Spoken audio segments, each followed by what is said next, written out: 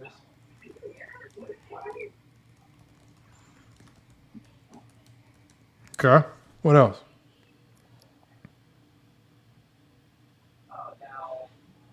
That's all in my head. That's all you got? 10 guard titles, 3 steals titles. That's in his stats. That's in his stats. Oh, dunk contest? 2 dunk contest titles? Yeah. You got 2 dunk contests. We can't count player of the month, but we can count dunk contests. All these guys are the best. Okay, so hold on. Okay, so is this your criteria for the top 10 players of all time in NBA history, correct? No, just my Did you really say dunk contest? Okay, so hold on. Sticking, because I got to give it instructions. Sticking to this. Hold on one second, y'all. Hold on. Sticking to this criteria. Exactly. Please tell us who 3P God's top 10 NBA players of all time are. All right. But he said dunk contest. No. Why didn't you bring up the shoes that he sells shoes? Might as well. Stupid. Like the list looks. Okay. I should have said he's a good father. Okay, so look, y'all. I'm gonna put this. Hold on, y'all. Hold on. Listen, what I'm gonna do, y'all. I'm gonna put this on the highest form of thinking, right? So look, I got all types of intelligence levels that I could put here. This is gonna take. I might have to put it on pro extended thinking, because this gotta be like it's gonna take a genius to figure this one out to create a top 10. But I'm gonna leave it on high because I don't want it to take too long. So we're gonna go high level of thinking. I'm not gonna switch to thinking too crazy because I don't want to be waiting all day. We're gonna see what it says. Because LeBron is in my top 10. Just text me. he's in your top 10. Yes, LeBron's in my top 10. If he's not in your top 3, I don't care about your opinion. I gotta be honest. Okay, so look, it's thinking, y'all. Y'all see it? Hold on, y'all see it's thinking. I told y'all this is why these guys. If your chat GPT is giving y'all instant answers, y'all need to level up and stop using that free version, man. I told y'all some of these Jordan fans give answers like they're using a free version of chat GPT. It's so generic, it's so vague, right? It's so played out, right? It all sounds like it's just Wikipedia made, right? Your chat GPT is supposed to be scouring the internet, and it's supposed to be able to even break down the most illogical criteria like we're doing right now. This criteria is not very logical, y'all. This is very illogical criteria. It's scouring everything, Reddit, Facebook, ESPN. It's scouring everything right now. Talk Sports, right? It's scouring every resource, man. It's asking itself questions. Y'all see it's having to think through, because this is some silly criteria. This is some silly criteria. So it says right here, it says, I'm going to treat this like a force the criteria to its logical conclusion exercise, not like a serious GOAT list. It says the key is that some of his rules are so Jordan specific that almost no one else can qualify cleanly. So again, your criteria is just silly according to ChatGPT, but it's still going to work through. Criteria means one person and one person only is the GOAT. That's what it means. Then that's not criteria. That is criteria. That's emotions. That's an opinion, not a Emotion. criteria. That's your criteria for who the GOAT That's is. not a criteria. If your criteria only fits one person, that's not criteria. My criteria is that Kobe's my favorite player ever. So that hold on, y'all. Hold on, y'all. It got an answer. My favorites too. 3-point guy, hold. It got an answer. You got an answer for us. So it breaks down your criteria, y'all. So it says his criteria is basically drafted to a bad team, took lumps early, waited until Pippen became great, post merger, 60s and 70s gets disrespected. Please hold 3-point guy. Please hold. Availability matters. 2 3-peats matter. Never choking matters. Never losing 3 straight matters. Games matter. Leading scorer in title playoff runs matters. Always being the best player in every playoff series matters. Dunk contest titles matter. Somehow matter. At least that's what it said. It says dunk contest titles somehow matter. It says stats and accolades matter, but only only vaguely when convenient. Okay, so 3-point God has his top 10. Let's hold on. Let me make this bigger so y'all can see it, man. Yo, I feel like ChatGPT is talking on these lives with us. I'm not joking. Okay, That's so crazy that it says it says Jordan checks the box, right?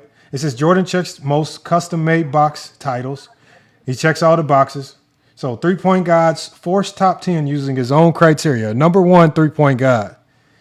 We finally got somebody to come up with Michael Jordan, man. Salute the 3-point God, man. Michael Jordan is his GOAT. And number 2, Kobe Bryant. Mm-hmm. Do you agree with that, 3-point God? I have Kareem too, Kobe. I have Kobe. Okay, hold on. At number 3, Shaquille O'Neal. Do you agree with that? Yes, I got him. Hey. At number 4, you got LeBron. Do you agree with that? Oh wow. Yeah, I got him 6. At number 5, you got Scottie Pippen. Oh wow. No. How? Oh wow. Oh, hold on. Let's read this. It says, hold on. Let's read it. It says, this is where the criteria exposes. 3-point God, can you shut up, man, while I'm reading? It says, this is where the criteria exposes itself. If you have to wait until Pippen becomes great, is part of Jordan's historical timeline, then Pippen has to be rewarded too. He has 2 3-peats, elite availability, and was central to the perfect career argument. He fails the best player in scoring leader boxes, but the Jordan argument depends on him. So your very logic requires Scottie Pippen to be great, therefore putting Scottie Pippen in your top 10. At number 6, we have Hakeem Olajuwon. Wow. At number 7, you have Dominique Wilkins. 10. At number 8, you have Vince Carter. Listen to what it says. It says, serious? Listen to what it says about Vince Carter, y'all. It says, Vince Carter, another goofy criteria casualty. Vince Carter has dunk contest title, longevity, availability, post-merger player, and historical timeline as an iconic athlete. But as an actual GOAT candidate, he has no business being this high. It says the dunk contest rule forced this. So you have Dominique Wilkins and Vince Carter in your top 10 because of your silly criteria. At number 9, you have Tim Duncan. And at number 10, you have Steph Curry. And then it gives a breakdown. Let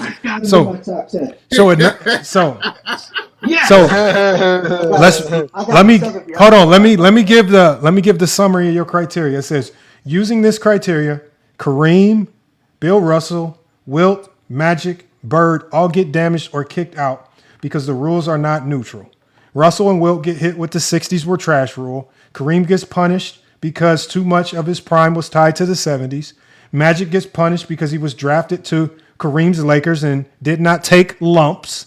Bird gets punished because no dunk contest, no 3-peat, and no Jordan-style playoff scoring case. It says, so this is your criteria. It creates Jordan protection. So you have Jordan protection criteria, but in your top 10, you got Scottie Pippen, Vince Carter, and Dominique Wilkins, man. So salute the 3-point God. Again, this is another example, y'all, of when being a Jordan fan goes wrong, man. You try so hard, man. When being zesty goes wrong. The criteria was everything that Jordan's good at. That's the criteria. That was the criteria. Hold on, Jay Milton says that Jordan's good at. He says, "What does the summary say at the bottom?" I just read it to you. That's what the summary says. So it says right here. It says it says 3-point God's criteria. So at the very bottom it says 3-point God's criteria does not create a real top 10. It creates a Michael Jordan projection program. Once Jordan is ranked first, the rest of the list becomes damage control. That's what it summarizes. So basically, it's just calling 3-point God really. Yeah, to make it shut up, not credible, and none of these basketball conversations. if I make a LeBron James like protection criteria, it's gonna have Luka in the top 10 ever, and say here's where it gets goofy. You know what I mean? Because the things that you value LeBron James to protect him over all these other players. Well, Luka has these things that you would now have to put him in like this top. Like, there's going to be players like that. See, all you're doing is you're creating a criteria just for Michael Jordan. That's the only thing you value, is anything Michael Jordan ever did and nobody else. That's the only thing you value. That's a bad criteria. That's just the criteria. That's what you did. It's literally what you just did. Jordan's not my favorite player of all time. So what? You just protected him like he was. Yes. I didn't protect nothing. He's going yes, you did. Oh, man. Oh, hey Johnny, did you hear the? Did you hear this? Did you listen to that video that I sent you? Hold on 1 second. 3 point guy. 3 point guy. Hold. We off you right now. What video is that? I sent you a video link where, oh my God, bro, oh my God, this guy, and Ochi titled it perfectly. I don't know. I just followed this guy because we got to get him on the panel. Oh my God! Okay, these dudes, man. Yes, with the dude named Gick on the panel. His name starts with a G, but this was on Armani Viz's channel, man. They brought this guy up, and I'm talking about, and they had the nerve. This is what they did. Remember how they were talking about inside the arc, like standing up for Shamaria, right? Right? Yeah. Like, you know, he was really getting on her takes, and they were like, "We're men. You got to attack our takes. We're gonna protect her." Bro, these dudes were getting cooked so bad, bro. They threw the woman on the panel out to the wolves, man. They just threw her out to the wolves just to get mangled and manhandled by this dude on the panel on LeBron James. And then it got to a point in this whole conversation, bro, where they were trying to distance themselves so far from the conversation. It was embarrassing how he did them, man. This is the exact reason why you do not let intelligent LeBron James fans on the panel and talk at length, because they made the mistake because they didn't know him, Johnny. They let him talk at length. Oh my God, it got. Did you listen to it, Johnny? I didn't get a chance to listen to the whole thing. No, bro, we got to react to it now. I started watching the soccer matches, man. Colombia was playing Portugal today. So, oh my God, bro, we got. You guys were there when Chad was on his stuff too. He was with Raid and all those guys, bro. He got absolutely cooked trying to say that LeBron's around top 10, bro. It was bad. It got really bad, bro. Who cooked him? It was Raid. It was that guy Luca. His name is Luca. Oh yeah. And hold on, was it on their channel or was it on Chaz's channel? It was on their channel. It was on their channel. Yeah. See, they ain't going for that. They ain't not going for that. No, Inside the Arc went on the live and was cooking. Like, bro, this dude Chad, he bounced. Like, he didn't want. Hold on, was it Chaz or Chad? Was it Chaz? No, it was Chad. I don't know a Chad. It's the same guy. Oh, so he has multiple accounts? Chad. Yeah, it's the one that speaks all the big words and doesn't know what those words mean. He just says a whole bunch of nothing. Yeah. Like he picked up a Scrabble dictionary and learned a whole bunch of meaningless words. It's the same guy that you were talking to when he was saying all those big words, and he's like, the shot creation at the top of the, and you're like, bro, and you started breaking down like what's actually happening on the basketball court. He's like, yeah, but if you're shot creating and you're doing creation advantage, and he started using those words, and you were like, bro, it was that same. It's that same guy, bro. They trick is when we get backed into the corner, let's say as many words as the other person might not know, and to try to wiggle our way out of the conversation. That's why even they use these weird terms, man. Like Mookie started doing it early. Mookie was on here, boy. We weren't 30 seconds into the show. Mookie already talked about defensive ecosystem. I said, Mookie, do you know, man, you've become a whole song for defensive ecosystem, man. You got to stop this nonsense, man. Well, that night you were talking about Princeton offense, and this guy's like, well, the shot creation off of Princeton like offense it was the best team. He was saying on the elbow, and you were like, bro, you like that's not how you were explaining how the Princeton offense works. So they must have went and looked some stuff up about the Princeton, and I was listening in on one of their lives, and they was like, FYF, you lied.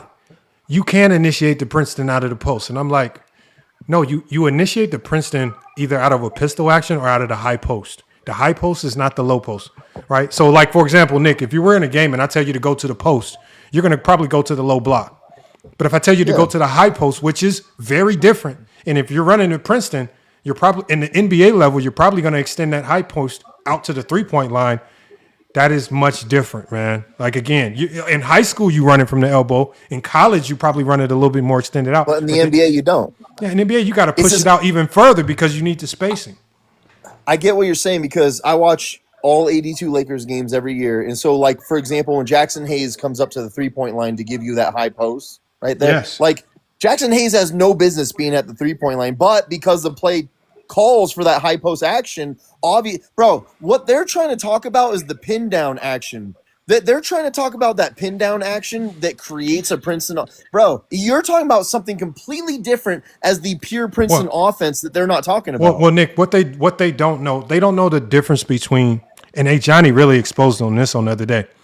They don't know the difference between a late shot clock action, an ATO, a sideline out of bound, or a baseline out of bound. They think all of these are part of the core motion offense. Like, this is why when we watch the film, you really have to watch what are they truly doing in their true half-court offense. Not some one-hitter ATO, right? Not some quick hitter play that you can sniff out if you run it twice. What is their core offense? Mike Brown is at his core is a Princeton coach. That's what he does at his core. Everything revolves around some element of the Princeton. And if you watch the adjustment they made in the second half, the biggest adjustment that they made was they started putting LeBron into that pistol action out of the corner, right? Getting the handoff from the big, but they were blowing it up with an ice action, right? Where they're making him reject. They're making him have to reject the screen, go baseline drive, and go straight to Dwight Howard. And that was blowing up the action. And Dwight Howard wasn't going for the block. He was playing passing lanes because they know that LeBron James has a propensity to turn into a playmaker when he sees two people. So that was just a great defensive strategy. They're coming up with all these silly things. Like, it was just a great strategy that Mike Brown just wasn't ready to counteract. He didn't counter it. And I said, that's why I told Chaz, I said, it's on the other team's coach to come up with a counter. Like, you cannot tell LeBron James to be the best player, be one of the best defenders, and make all of the situational changes in a basketball game to win a series. That's what a coaching staff is for. That's their job. But you know what? These dudes don't think. But it goes back to the same argument every single time, is you guys are criticizing LeBron more than any player you've ever criticized for everything. Every single little thing. Bro, what else is he supposed to do other than he's already playmaking better than everybody? He's already scoring better than everybody. He's already running the offense. He's doing everything. Playing like it was the best team. Hey, Johnny, I want you to hear some of this. I want you to hear some of this. But he's also, just real quick. He's also the anchor of the defense in many of those years. What more do you want this guy to do that he's not already doing? He's the most criticized player ever. Now, hey, Johnny, watch how they try to. This dude handled it so smoothly too. I love how he handled this. He's almost like a white junior. Hey, Johnny, the way he handled this, man. Watch this. You be proud of how he handled this one, man. Watch this. Because the Lakers had a little weak point, and I think after the All-Star break where they was struggling to listen a little bit, the Cavaliers, the Celtics was really trash for real. Throughout the course of that year, they turned up at the end, though. They were the best team in that year. Don't try to revise it. I was saying in real time. 2010 Cavs were not the best team with Delonte West and Mo Williams. You was there. You said you was like 30-something at that time. You was there. You know what they were saying. Don't sit on this fucking live and lie, nigga. Yeah, Mo Williams and Delonte West is not the best team. So by your metric, right? What was they saying in real time, guy? You was there. What was they saying in real time? I just want to compare. Saying that LeBron is having one of the best years of his career. No one was flexing Mo Williams and Delonte West. Nobody was flexing Mo Williams and Delonte West. Everybody be quiet. Nobody was flexing Mo Williams and Delonte West. Hey, man, he just told me to be quiet, man. I'm going to drop you. Hold on. I want him to talk. Hold on. Guy. Oh, y'all getting personal. Chill. No, we're not getting. No, we still talking hoop. No, never that. I ain't never getting personal on no basketball. Guy, I'm not getting personal. You was there in real time. Guy, you was there in real time, brother. Did you not hear them saying that the Cavaliers in 2010 was one of the best teams in the league, if not the best team in the league in real time? Keep it once. I'm not saying what you're saying is wrong as far as Mo Williams. Was we not saying, was the articles from the articles to ESPN, was they not saying that in real time that the Cavaliers are the best team in 2010? Because of LeBron? Brother, I'm not asking. No one Did was they say flexing it, Mo yes or no? Williams. Nobody was flexing Nobody. Delonte Hey, West. man, you just keep on trying to Nobody. close over talk, folks, man. But I got Oh, something to say, though, real quick. Brother, I got a whole Never clip happened. on my channel from Did not 2010. Y'all happen. guys go to my page. Because of shit on my LeBron page. James, not Delonte West, not Mo Williams, not 37-year-old Okay, yeah, we're not Shaq. flexing not Draymond Green. the People do is they run with the narrative. Gibson. Right, man. Nobody was doing that. Listen, Now what I think y'all do is should have won. Let's be real Cavs though. team should have won it all, but LeBron didn't show up in the clutch games. I don't agree, but let's be real. No, his team was A lot of people terrible. run The with the second leading narrative. scorer on the Cavs was as good as the fourth leading scorer on the Celtics. That's trash. If LeBron James had a 15 points per game score, they would have won. I just want to say something real quick, and I'm gone. If you look at on-off numbers with LeBron in 2010 and KD in 2016, LeBron team performed better than 2016 Thunder did without LeBron. If you look at the 2010 Cavs, they was a better team than the 2016 Thunder without LeBron. We talking about the game. Talking about the game. Y'all talking about the analytics. We talking about how the Cavs y'all play without LeBron. y'all are analytically sound. Literally. Y'all niggas is analytic all day. Do y'all watch the games? Watch the games. I'm straight talking about niggas' stats. What can we say? You have if to you watch watch the this game. shit regardless, you watch the Okay, all right. 2016 Question for y'all. Conference Finals, you can see how they look without KD. Question for y'all. So Detroit won how many games this season? 60. About 60, They I won think. 60 I think they're like games. 16, 22. So by your metrics, right? They should have made the finals for one in the East. It was that Cade really a and good Friends, team? That's why. Nah, it was Cade and Yeah, Friends. They were a good team, but they were a good team. during the regular They didn't perform at the end. They were They definitely a didn't good perform team. when it mattered. Right. That's my point. So same thing can be Yeah. said about LeBron's team. And Geik, I'm on your side about this whole argument. Yeah, I the just feel only like- difference is that the Detroit Pistons had quality players around Exactly. Cade. There they we had go. no quality players Hey, around man, LeBron. hey, man, There we go. can you do me a But favor? so There we go. Delonte West and Mo Williams are not quality players. I don't care what the fuck any. Hey, Johnny, you hear them calling for every defense force possible. Yeah, they need mini Man. Glock. Now they're looking for mini Glock. They need mini Glock. Somebody come in and help. Look, no, hey, Johnny, Yeah, they need somebody watch with the this big man, words. They need somebody that could just shotgun a whole bunch of pointless big words to save them out of this one. But look, Mez don't come up to save them. That's the beauty of this. Nobody comes up to save them out of this. I want y'all to really watch this, y'all. So wait, he didn't even come up. Where was he in the comments? I don't know where he was at. They must have saw him in the comments, but I want y'all to watch. It's a lady on the panel that I'm talking about the bullets is flying. This dude is shooting bullets at them. Man, these grown men hide. I'm talking about they literally picked a woman up on the panel. They holding her in front of them. Is to shield Shamaria? them. No, it's not Shamaria. It's some random woman. And this woman, look, okay. she is making some of the worst points I've ever heard. And I'm talking about they are just letting her get barbecued. And they just, only thing that, it got to a point in this conversation there, Johnny, the only thing they could do to really save themselves was separate themselves from this entire topic. Act as if it didn't happen, man. Watch, it gets bad for them. It gets bad. Hold on. Matter of fact, I think Maz can probably. I can cook you right now with it. Not cook you right now, but I can screw you right now to it. So when I asked you what happened in game 4 and 5 and 6, so you blame the role players, guy, for everything, right? Yeah. Why don't you give LeBron any blame for his poor play games 4, 5, and 6? He has a game where he shot 20% from the field, bro, with like 5 turnovers. I think LeBron gets blame a little bit. Bro, he shot 3 Can I for 14, compare bro. He the shot Thunder 3 for season? Yeah, his team was ass. and They the threw all Cavs 5 season of them. after both of them left? Hold on. Guy, so why don't you give LeBron no smoke for games 4, 5, and 6 where his play actually changed the outcome of the games? Okay, there's a second time I'm answering you. Second time I'm answering. He was performing well. They were up 2-1. When he performed bad, his play, what happened? Is this 2010 playoffs? Yes, 2010 versus Celtics. Hold up, the last game. The last game in that series. Okay, then so how you gonna blame the role players, brother? Not giving LeBron no smoke. You wasn't saying this earlier, brother. When I was asking you. Yes, it was. I was saying the exact same thing. They were asked the entire series. The second best player on the second best player on the Cavs scored as much as the fourth option as the Celtics. That's trash, man. That's what women do. That's fucking trash. Chill, Thomas. Don't go up to. I told you. I'm fucking with guy. He chilling right Dude, now. that's why I told y'all about JT. You see that, right? Pause that, Lamar. Pause it. What did I tell you about these dudes? I'm not even on there. Look how they talking to him. He's not saying nothing. He keep repeating himself. He says because the team was trash. That's it. Like y'all keep getting mad at my answer. That's my answer. The team was trash. No matter what y'all tell me, the team was trash. That's his answer. Y'all, they can't argue that because they're gonna sit here because they can't praise Mo Williams in them. They're gonna try to they can't, Lamont. Because they don't know basketball. They don't know basketball. They can't explain nothing. Like I said, it's all vague talk. And his answer is very simple.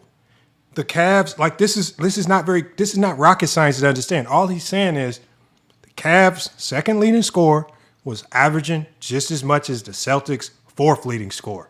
That's trash as far as production, especially when these guys are not known for being like a Scottie Pippen. You see the best of them on the defensive side of the floor, and maybe a scoring slip can happen. These guys were scorers. Mo Williams ain't good for nothing if he's not scoring, right? Delonte West really ain't good for nothing if he's not scoring. So if these guys drop, so that's what he's talking about right there. He's like I said, these guys are not doing what they do best. They're just dropping. The fact that someone's trying to argue that the 2010 Cavs had this great roster around him is crazy. No, it's the same thing as the 2018 Cavs when people are like, well, they made the finals, didn't they? It's like, you know why? They hold on, y'all. Let me keep playing it. Let me keep playing because I want Johnny to hear this, y'all, because it gets nasty. Salute to little. We got little Juicy Juice and came in here, man. Juice, man. I mean, Juice, you be trying. Juice. Oh, Juice is still back in. That's Zabalish is still at it. Hold on. Let me tell Juice. You will go viral faster with the talking point that LeBron James isn't top fast on YouTube. It will work on YouTube if you're really trying to go viral. Because I've heard Juice talk basketball, so I don't believe he believes in silly takes. I'm saying if your goal is to go viral, do it. Don't do it here on this platform. Do it on other platforms, and you will go. It will because I watched Hoop Jargon. We're talking about Hoop Jargon, a guy who's been on YouTube for almost 10 years, was barely getting over 500-600 views. As soon as he started doing LeBron James hate videos, 3,000, 10,000. I'm talking about the views will go through the roof. So if you really want to get traction, just take the hate to other platforms. It will. You can at least get paid for it, right? You will, and you know, 10,000 views on other platforms it can. You stack that on 10, 20 different videos, that can be good money. So, Juice, just do it on another platform. Don't waste your time doing it on this platform. I just want to say, 3P God said that you guys booted him, and I was like, nah. No, I booted him for no reason. I booted him because one, his mic is janky. And it was shitty. And plus he was kind of quiet. So and plus with this format 3-point God, I can only have fewer people on the panel. I'll bring you back up as soon as we get a spot 3-point God. But you were kind of quiet for a second, so like I said, I'm just trying to rotate and just get multiple people up. At least one more spot. 3-point God, request up. If I got one more spot 3-point God, I'll bring you back up to 6 people. I just want y'all. I want people like Nick is doing. I want y'all to try to engage, and so TikTok can see that y'all not just dead mics up here, right? So we keep the flow going. Yeah, we try not to overdo the show. Let me play it a little bit more. Come on, man. I know, but Thomas, we know how it go, dog. You know that. So hey, I'm calling this shit out, man. I don't care who it is, dog. I ain't mad at you. I ain't even mad at you. What did he do? He didn't do nothing. The only person that's not talking basketball is the person that's trying to interject to tell people to stop talking.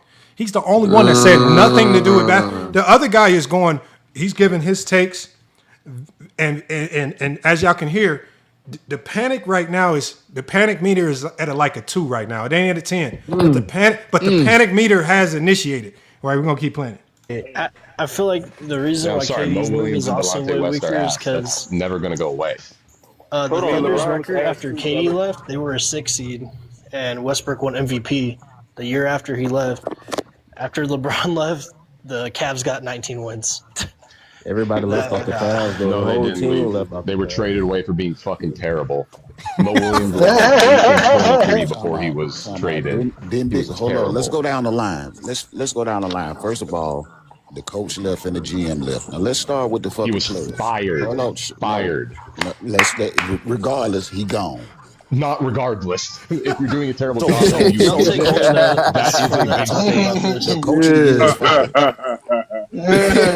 thing. Yeah, he was fired. He was just coach of the year, right? Which coach? You said fired. Oh, huh? Didn't he win Coach of the Year in 2010? I don't think so. I 2009. can't remember exactly the coach of the year. Who won Coach of the Year 2010? Who was the coach of the Cavaliers? Damn. That was See, Brown, he wasn't don't it? even know. Yeah, Mike Brown. He led that team to a know. 66 wins. Did he not get Coach of the Year? Or I might be wrong. Did he not? That's not Not 2010. that That year, was I don't think so. He definitely won coach of the year. I think that was 2000. It was Scott Brooks who won. 2009. Scott Brooks won it in It 2010. was 2000. It was 2009. But see, they don't know that, y'all. 2009. You don't even know this I shit. don't think he won it in 10. It was Scott Brooks. Okay, again, fired, but he gone. No coach. GM gone. And he was fired, right? Fired. So we had that roster. Let me and he talk, got nigga. I fired. don't need you talking over Let me talk. No, you Yeah, don't just need to add talk. context. No, I don't need you to add shit when I'm talking. I can Okay, talk add for the context myself. then. Look, all right, pause. Don't Come be on, look. You disingenuous see then. how they talking to him? I don't need Oh, no. Hey, no, I want you to hear how he handles it, though. You got to hear it out. Watch this. Because Big Assassin's met his match. That's why I want y'all to hear this. Because, again, they try to bully tactics, and I want you to watch how he handles it. That's what I wanted you to hear.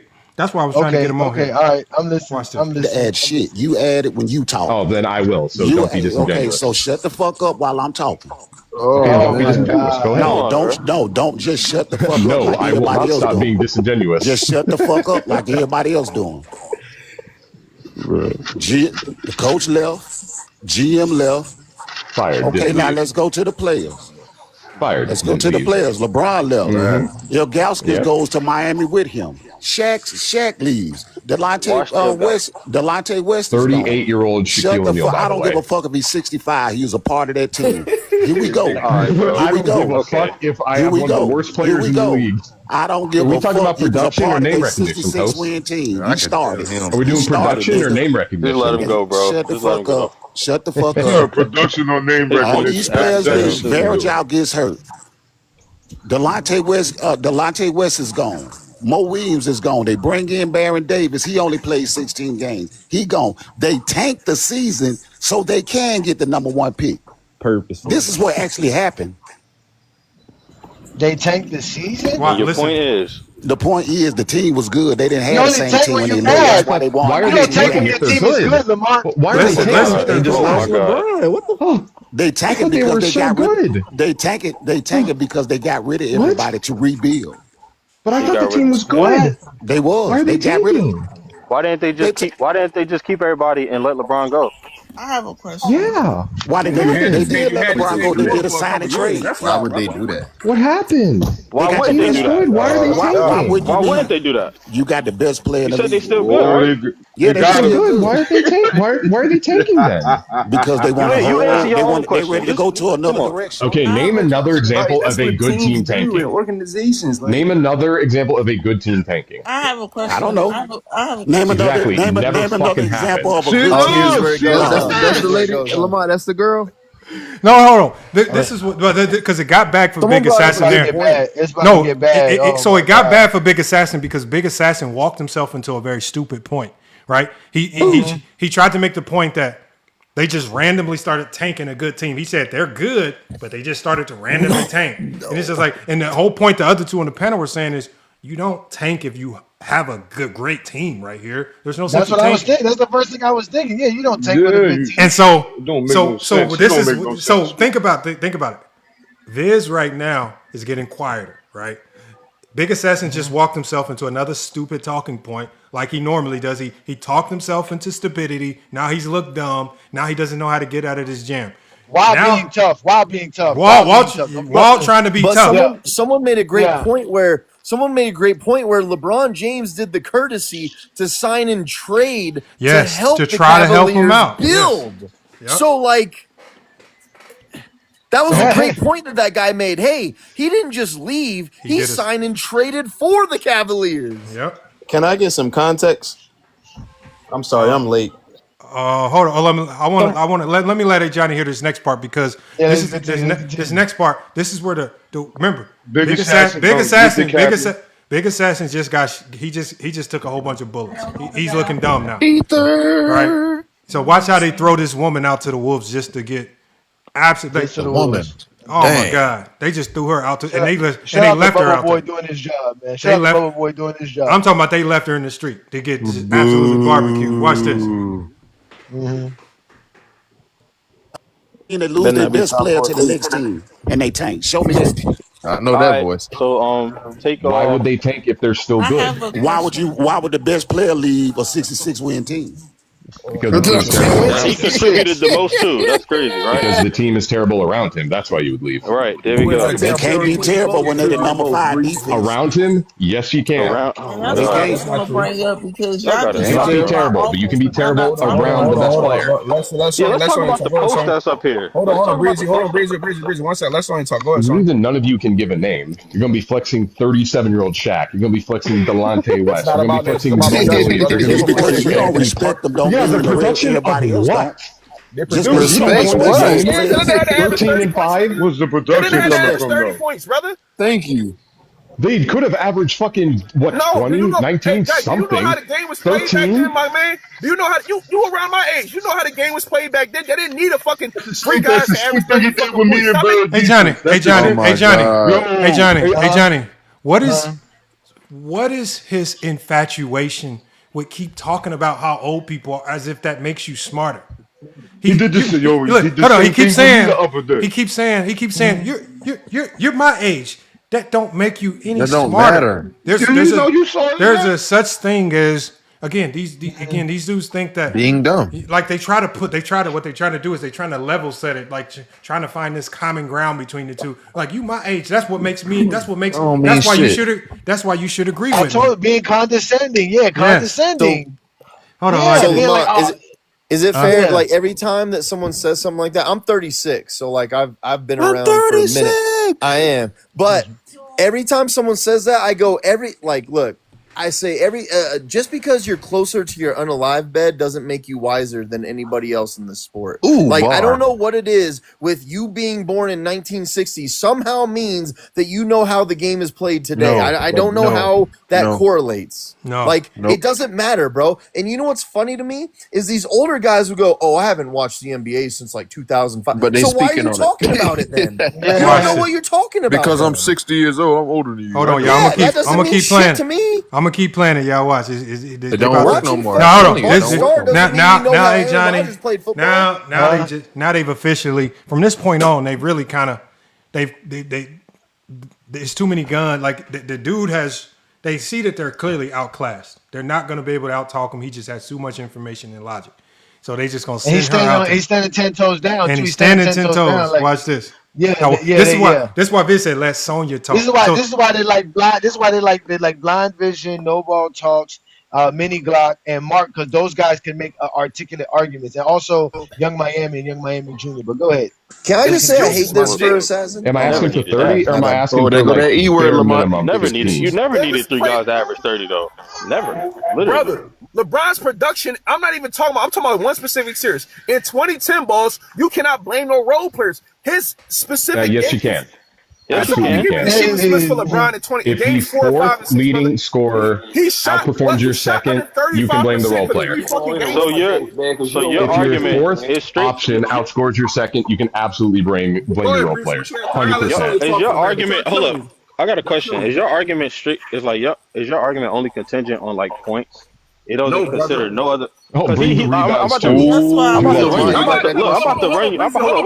Breezy. 13 and 5. Start capping them phone calls. 13 and 3. I love that question. Because Breezy not going to stand up into you. Because those other players, I'm going over with Guy ain't talking about them other guys playing defense and grabbing rebounds and getting assists. He's not talking about those other players. 37-year-old Shaq is playing defense. Yes, absolutely. Holy shit. Go ahead, Sonny. I like this convo. Hey, Johnny, I like this convo. Stop over-talking folks, man. I'm going to drop you. There it is. I'm over talking. Pause. You see what I'm saying? There it is. Where is he over talking anybody? He's not over talking nobody. He's keeping it short. Yeah. Yeah, he is. But I'm saying his points are so sharp. It's just that they don't have a way to rebuttal. Like when he says 37-year-old Shaq is playing defense, They can't rebuttal that because they have no examples of Shaq being elite defensively that year. No, so they can't don't. rebuttal it. So they like he's saying these guys playing defense and rebounding. Well, tell me who these guys are that are defending and rebounding. It wasn't Shaq. It wasn't these so-called guys. Like that's why I said the only value that many of these guys can bring is scoring. So if they're not scoring, they're not doing anything. And that's the biggest thing with these guys. If they're not scoring, he has a right to condemn these guys because that's what they're there for. You know what their defense is always for Shaq and for the Cavaliers? Hold on one second, Nick. Nick, hold 1 second, Nick. I'm gonna play a little bit more of this just because I want Johnny to hear it. Then we gonna get back to it. Hold on. Oh man, he first over talking for. Go ahead, son. I'm sorry, Lord. It's okay. The Cavs was a top 5 offense and a top 5 defense. You can't be trash around your best player. Yes, you can. No, you can't. Okay, who is good besides LeBron? Who is good besides LeBron? Can you Who's the chick that's talking? They had the best record in the NBA, did they not? Because of LeBron, yes.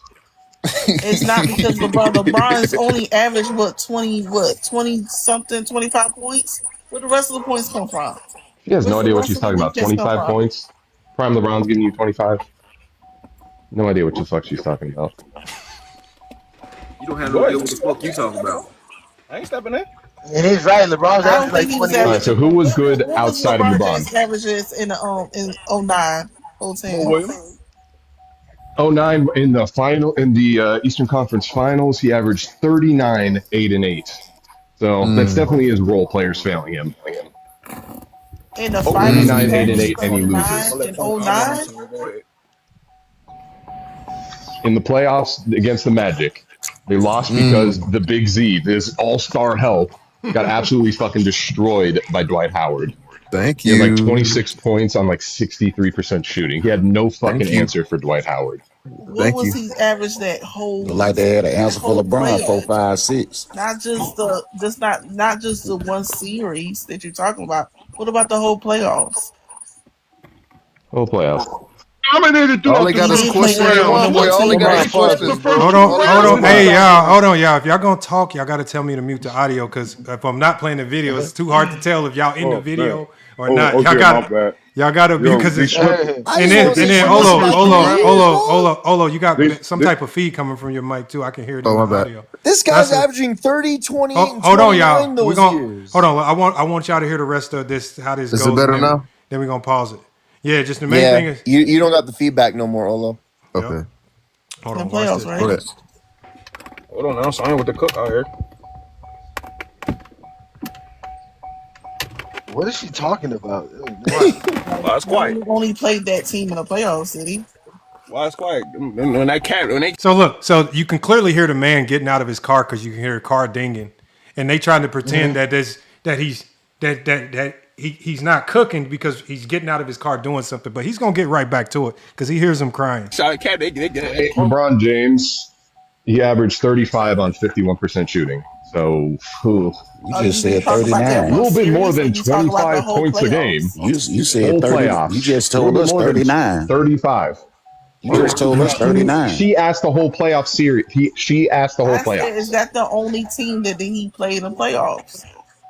You said the whole series. Or the whole playoffs. The whole entire playoffs. There's 3 rounds in the playoffs. Yes. That he played. 35 on 51. I just gave you that. I'm asking if it's just that series. Oh my God, he just said the whole playoffs. He averaged 25. The whole entire playoffs in 2009, LeBron James averaged 35 points a game on 51% shooting. You said 39 at first. Oh my! That was the 2009 Eastern Conference Finals versus the Orlando Magic. Wow. Lamont, pause. Look at all these teacups they're checking. Look, you hear what he said? Hey, Johnny. Hey, Johnny, you hear what he said? Yeah, I heard he said he's on the teacup and checking. Y'all go looking at the check. He said now they're going to be all on that phone. Did she say Miami, bro? No, watch this. No, he breaks him down even further. Because watch this. He literally makes. He's gonna watch this. He literally puts him in a full Nelson. He makes him tap out. Watch Watch how Viz taps out. Watch how he taps out of this conversation. I'm Women, talking man. about verbally taps out. Like he doesn't just tap out by action. He verbally taps out and admits that he got cooked. Wow. I'm waiting for her to go. Hey, guys, so why don't you hold that same energy for how he performed in the Celtics series, though? You willing to give him a pass and highlight his shooting and all that stuff, but when I ask you about that in the Celtics series, you don't want to do that. You go straight to the role players. When the role players actually because the role players are the reason he lost both times. I literally just said that. I literally just said that. So, but you the reason he lost in both years is the role player. You don't blame LeBron performance, though. Yes, the best player on the team does not get blamed. I don't know what to tell you. That has never been a thing. Brother, he performed like shit, though. He was the best player on the court on both sides of the ball. No, he wasn't. Yes, he was. He didn't perform like that, though. Bro, to be honest, he did. He performed like that. Bro, we spoiled. Nobody on his team was doing anything. 13 points a game, 13 points a game, 13.3, and 12 points. That's his help. That's trash. That's terrible. Okay, cool. So what's shooting 20% in the playoff game, game 5? What's that? Yeah, game 5. That was bad. And that was one of you needed him to play in a game that was needed. He performed bad. Yeah. Who else performed? Who performed good besides that? Who did good? I'm pretty sure Mo Williams probably shot a little bit better than him that game. The fuck? There you go. You talking since when? Since when is 27, 9, and 7 bad? Say that again. Since when is averaging 27, 9, and 7 playing like shit? Yeah, he likes to isolate games, and he can't focus on the whole series because it blows his argument You're apart. isolating games, though, bro. Yeah, get him. The whole series. When I You said about did. Shaq, You're the one who's constantly saying 4, 5, 6. No, he wasn't. 13 and 5 is not solid. No. 13 and 5 is not solid. Fuck you. No. So what was Paul Pierce? Fuck out of here. 14, 16 As the fourth option, that's okay. As the second, no, it's not. Facts. What was Paul Pierce? You said the Orlando team was better than the Cavs that year? I thought. What did you say? Yeah. You said you saying the Orlando team was better than the Cavs that year? Huh? Was the Orlando team better than the Cavs that year? The Orlando team is crazy. No, man. Factoring in LeBron? No. No, they weren't. So he lost to that team. What? Did he not lose to that team? Yes, he lost. Because why? Because Zildjianis Ilgauskas, I'm not even sure you have no. Did the big Z? Oh no, LeBron James averaged 39. Because Zildjianis Ilgauskas allowed Dwight Howard to get 26 points a game on 63% shooting. He had no answer. I ain't gonna hold you. I play Mike Brown for that series. I ain't gonna hold you. Oh. All right, so guys, hold on. Let me change the topic real quick, so I can at least get some type of. So, Did you hear that? Wow, man. Wow. Now all of a sudden he want to go the right way and blame and go to the coach. Like what we've been telling him. Lamar, ain't that right? Am I right, Lamar? Am I tripping? Ain't that what we've been now think about this. Now when I was talking to Chaz, that's the same argument I was making. But they was all, including Bubble Boy Viz, they was all saying that Chaz was right to blame LeBron. But when this dude walks him into a corner, I told you, when they sit on a panel with somebody intelligent too long, they all have to tap out. But the tap out's going to get even nastier because he's going to have to call this woman out because he's basically going to have to call her out. But like, why do y'all even allow her to talk on this panel, man? Like, he's going to have to low-key. Please, that's a question I got too. Go ahead. Hold on. Next topic. Hold on one second, Mo. Let me ask Guy this because we've been on this for a minute. Obviously, he wants to stay where he's staying. But this is the thing, though. Like, when you expect from LeBron James, right? Even when you play for a team that don't do as good, just like any other best player, then you supposed to raise your bar even higher. So if 39, 39, 8 and 8. No, but you had like what else you want to do? 39, 8 and 8. You have no argument whatsoever. No, you have no argument whatsoever. Players had an average 50. They had to do 50. 39, 8 and 8. What? You have That's a 40-point triple-double, basically. You have no argument whatsoever. Listen, I just want to ask you something, dog. So I'm just changing the subject, though, because we're going to agree to disagree on 2010. I'm not talking about 29. I blame Mike Brown for 2009. So I don't got nothing to say about that. I think LeBron was doing well, whatever. So in 2011, boss, what do you say? That's LeBron right there. Yes, I will. Yeah. Okay, all right. Well, we cool then. So at least you consistent. I'm just trying to see if you consistent, boss. A lot of draft I fans think you're agree making with that. excuses. I think you're making They excuses. say it's the worst. They say it's the worst of all time. It's not, but it's bad. Yeah, it ain't the worst. You ain't gotta all right, guy. You ain't gotta add no more because then I'm all right, dog. You all right? Yeah, it's bad. I mean, it's bad. I'm not gonna add. I think it is the worst. Bro, I got a question though. Why are we acting like niggas can't mess up? It's life, bro. They hooping. Oh no! Niggas, I ain't got. I mean, he brought that up, brother. My whole preface about these being the worst moves, bro. like niggas. This problem about both of these moves being weak. Because outside of 2011, if you're the GOAT, you can't lose that much. If you're the GOAT, you can't lose that much. You can't. You got it. There has to be a logical explanation. It took Jordan 7 years to get to the finals. Thank you. Yeah, Jordan had shit. Okay, so that's a bullshit argument. Whoa. It took LeBron James 9 years to get to the final, to win a final. So that's a bullshit argument. You can say that LeBron James didn't have a team, but you can't say Michael Jordan didn't have a team. Oh my God. We don't care about going to the finals. Yeah, Michael Jordan did not have a team until Scottie Pippen arrived. I don't fault him at all for losing any of his series before Scottie Pippen. Even with Scottie Pippen, he was still losing games. He was. Not when he hit his prime. Well, actually, yeah, 95 he did. But it's when he hit his prime, he rarely lost, and he rarely was the reason that they lost. When Scottie Pippen first came in the team, they just start winning. Oh my gosh. Hold on now. Y'all act like as soon as Scottie came on the team, the Bulls start winning. Oh my But he wasn't God. winning when Scottie Pippen hit his prime, they started winning. That's when what are you talking about? He hit his prime in about 91. That's his first defensive team, and they started winning. But you don't What are you count that asking? he also lost to Scottie too in the beginning. Oh my God. He wasn't in his prime.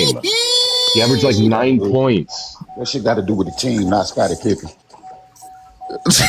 No, but the way he was raising Scottie Pippen, he kept saying Scottie Pippen was a top 5 player. That wasn't in his prime. In his prime, he was for sure. No, he was not. Oh my God. He was fourth in MVP and second in Defensive Player of the Year. You're wrong. When Michael was gone, Pippen was. Yeah, Scottie was damn near, yeah. The Bulls started in his prime. He was for a short time. Bulls started Then when the team got good. Now when Scottie Pippen got good. That shit started when the Bulls got good. Who said Scottie was a top 5 player?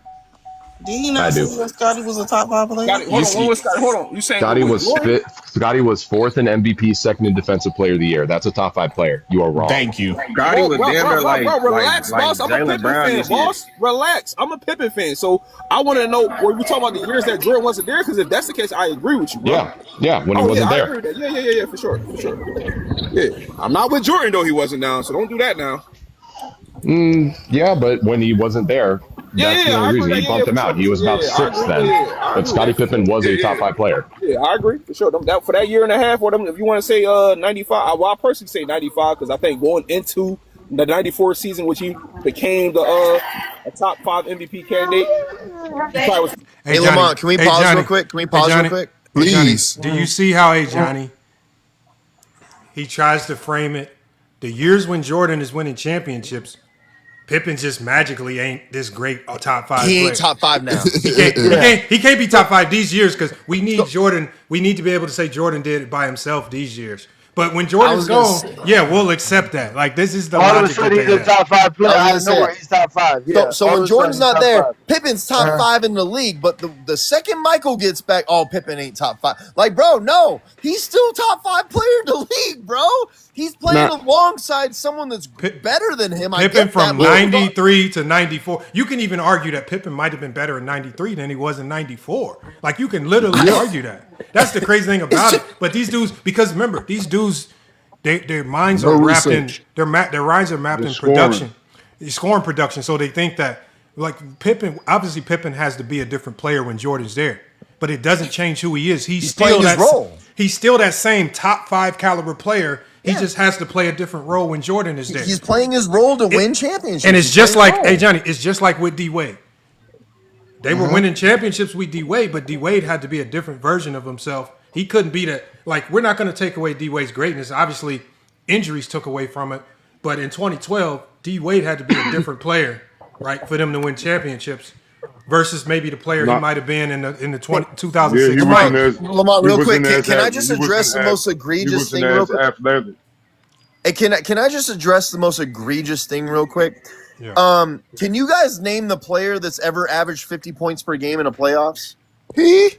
Oh man, she has some bad takes, man. Guess who the name is? There isn't anybody that's ever. Lamont just said it bluntly. She got some bad takes. But you know what though? To her, LeBron James needs to average 50 points per game. No, she sounds like what? No, I'm gonna tell you, she sounds like. And I'm gonna be real. This is what it sounds. It sounds like she need to come over to THA and hang out. No, please. No, to be honest, it sounds like I think she's just saying what she thinks makes her sound cool to the guys on the panel that she wants to be in agreement with. So again, right now in her mind, hating LeBron makes me sound cool to Big Assassin and Viz. So I'm just gonna say anything. Remember, they're co-signing everything that she says, no matter how dumb it is, right? And like I say, it's just getting to a point now where they're going to have to start distancing themselves from the stupidity of her takes, right? Because it's getting too dumb, right? But they can't call her out for it. Like Johnny says, why don't you call it out right when it's happening? If she makes a dumb take, call it out right then and there. Don't wait until this person goes away and there's nobody on the panel. Y'all want to do it in private. And now call it out right then and there. Just like Best Take should have did with All Ball when he lied with Juan Boy's debate. When he lied about Jordan winning all these accolades without Pippen there. He lied there. When he lied about Pippen scoring 10 points in that game 5. Yes. And he thought he had a gotcha. Call that out. Don't let him go back and try to reword it and fix it when we know the error that he made in real time. Lamont, real quick. I'm gonna say the real quick and you can play the audio back. Yeah. This is what happens, right? When me and Inside, right? Especially with Shamaria, when we on the panel and it's like one female and like 6 other guys, right? That's what happens. The female will have the worst takes, right? The worst takes on the panel, but the guys will just let it slide because she a girl. They'll be on there flirting with her like, oh, she can say whatever she want. You know, they simping. Yeah, the simp shit. That's right. That's we getting simp over logic over here. That's why I don't argue like if you're basketball gonna talk with this, basketball, like a female on the panel. No. First of all, you're supposed to be we're supposed to be like equality type shit, right? If you're gonna talk basketball, I don't care if you're a woman, if you're a dude, I don't care if you're a motherfucking house cat, bro. If you can talk basketball, then talk fucking basketball. Yes. Well, the issue is, and I'm gonna let them cook up since I've been very silent. One, the issue is the same way that I or any of my co-hosts, although Hoops, Juan Boy, OG, yes, sir, call out some dumb shit when it's said, because we do that shit quick. Y'all know how it is. We call that shit out quick. If we do even that call shit each other for out. anyone Facts. of the opposite gender, now we're being disrespectful to women. That's that. Boom. No. That's what. First of all, talking basketball has no gender. You're talking basketball. But it has That's for a long time, though, Nick. It has for a long time. You remember how you had a cookout or something like that, and your mom or your auntie like that, she can say that I don't like LeBron because of the way his face looks. Bro, I be telling my mom all the time, like, you just don't know basketball. They argue emotions. That's what it is. But you know what? I'm gonna say this one thing. It's actually kind of sad with like Assassin and Mez, because I know that they know basketball. I think the problem is no, for real. Like, I know you're shaking your head, Lamont. They know how to talk basketball when it has nothing to do with Michael Jordan and LeBron. Like, they can have basketball conversations. No, he doesn't. I've seen it. I've literally witnessed it. I've been on KMF's live, and they've been talking basketball. No, that's probably because they wasn't talking LeBron or Jordan. Exactly. That's what I'm saying. When you're not talking LeBron or Michael or any of that shit, they talk basketball. The problem is, it's sad because once you start talking about this shit, all of a sudden they just lose sight of everything, bro. It probably was because it was a simple conversation. It wasn't nothing intricate. Well, we were talking today basketball. So Johnny, we're talking today basketball. They can talk like today basketball. They can talk about the shit. No, they can't. But like, no, Big Assassin. They were though. Like, I swear. No, you can't. No, you can't. I'm telling you, no, you can't, Nick. No, you can't. Nick, if you're from Chicago, how you don't know about the top draft? Well, maybe not Mez, but Assassin. No, that's what I'm saying. Maybe not Mez, but Assassin. But Nick, how? He's from Chicago and he knew nothing about the top draft pick coming out of Illinois. Oh, I didn't know that. Damn. maybe I need to reassess. I'm just saying. Last year, I've talked basketball with them on King Money Fly shit, and they were talking like real basketball on like today's shit. They were talking basketball. You know what? I take your word for it, Nick. I get it, but LeBron does something to him. They too emotionally connected to LeBron, and then really, it's not even LeBron. They too emotionally That's why they invested. can't talk today's NBA, Lamont, because I guarantee you when it's time to talk the real hoops, they're going to still – because remember, it still has to defend Jordan. We still have to make sure that Jordan still appears to be the GOAT, so we can't praise players that are good at passing. We can't praise players for having high IQ. They don't do stuff like that. All I'm saying is we were talking about superstars. We were talking about top four. We were talking about Wemby and shit like that. Like, they were able to talk about those things. But the thing is, once you bring up LeBron or Michael or any of that shit, then it goes all the way in a tangent to the side. Then it's like, bro, I can't even talk to you now because you're not being logical anymore. Like I said in my lyrics for THA Court of Opinion, that's on my YouTube link in bio. Talk legacy, talk errors, talk numbers with context, talk space and talk pace, talk defense, talk concepts. Don't just say names. Better say why. You can't scream killer when the tape don't lie. Shout out to Juan Boy too. Yes, sir. Well, if you don't watch basketball today, I don't want to hear your opinion no more. Like, if you don't watch basketball today, I don't want to hear your opinion no more. Remember, Nick, and I think Johnny's right because you got to think the way they remember because what they say can always be used against them in the GOAT conversation. They do still have to be zesty in a way when talking players today. Otherwise, we'll always have some type of foundation to come back to say this is hypocritical. Because if you talk normal basketball here and you give these players credit for X, Y, and Z, or you can overlook a loss in this particular situation, then you'll look hypocritical if you do the opposite in this Jordan conversation. So that's what I mean. How you talk the GOAT debate is how you have to talk. And, I think, there's some conversations where they can hide it and maybe sound more normal because, as Johnny said, it's just probably very simple and face value. But if it starts getting too detailed and intricate and we really have to get into the meat and bones of this basketball stuff, and we talking about today's players, mind you, the zestiness will come out because they have to be consistent with how they talk the GOAT debate. They have to. Or we just going to use it as fodder to say you being hypocritical. That's all. So would you say is my bad, New World. Go ahead. My bad. I'm breaking up. I'm a little lagging. But no, I was just saying real quick that these people, you giving them too much credit because they don't care if they sound hypocritical. You just seen what we did to 3-point God earlier. We cooking this man because he can't tell us a great defensive game that Jordan have. He always got all these excuses, or he got to say, "Oh, well, they won, so him playing bad don't mean nothing." Like these people really don't care how dumb they sound as long as they get it off. As long as they can tell you that Jordan ain't as good, LeBron ain't as good. Hey, as Jordan. Hold on. Let me play a little bit more of this before we shut it down. I want to hear a few more minutes of this because it's gonna get pretty nasty here. But I think he's done most of his damage already. I'm gonna play a few more seconds of this for Johnny to hear. But y'all remember, if y'all want to watch this in full, it's the most recent video that Ochi Clips dropped on YouTube. So y'all can always go check it out over there. I'll be live right now. We gonna check this out. It's a good listen. It's 38 minutes. You guys are gonna get a lot of gem. Remember, we don't. That's why I want to avoid talking about them because really they giving us enough gems in this conversation where we don't have to talk about them. They just giving us everything we need in the conversation. Top 10 player, but definitely going into 94, 95, he definitely was a top 5 player. That's why Scottie got an argument of being the best 2-man ever. Like, That's why he really wasn't like when I say 2-man, I mean like a Robin, not the 2 guard. I mean like a Robin type. So you say he was the best? Yeah, he was the best number 2. Yeah, he was the best number 2 ever. 94, 95. Until Jordan got back.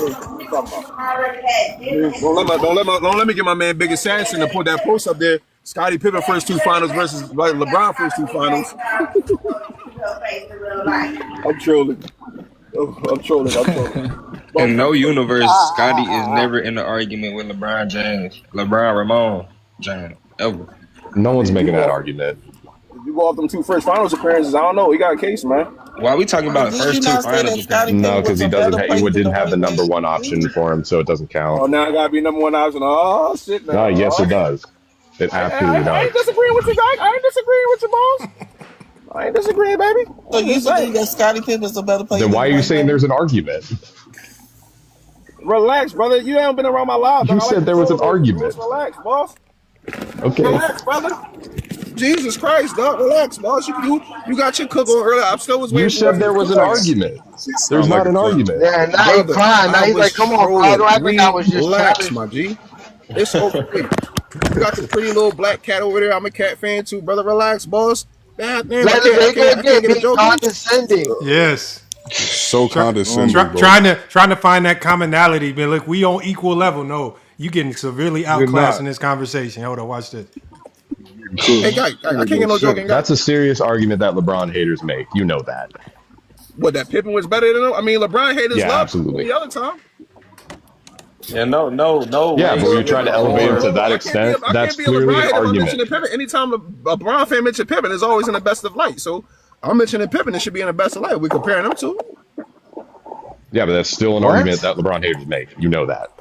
I don't never hear LeBron haters make an argument. You literally just said you had a graphic. You literally just said you had a graphic. A graphic of what?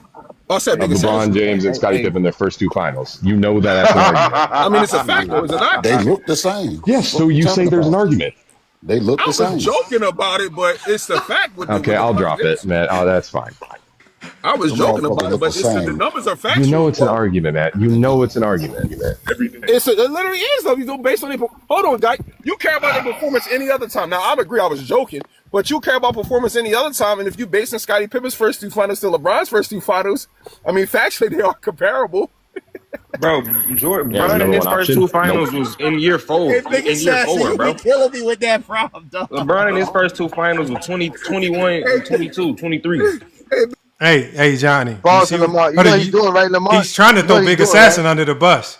He's trying exactly. He's trying to start an argument so that he can argue against that, so that now Big Assassin could argue with him. What is actually, bro? Nah, listen though. No, he's slick, y'all.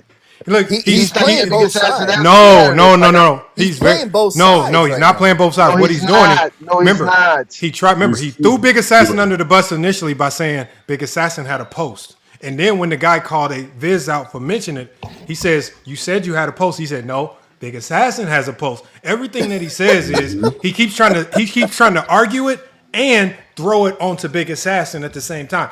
It's not my argument; it's Big Assassin argument. But so he always has an out. His out is no, that's Big Assassin's logic. That's not mine. But he's then trying to argue it at the same time. He's the one that brought it up and then threw Big Assassin under the bus. Remember, Big Assassin ain't said nothing yet. He keeps bringing up, this is Big Assassin. Then he tries to joke, Big Assassin, that post has me dying. It's so funny. Then he tries to argue it right after.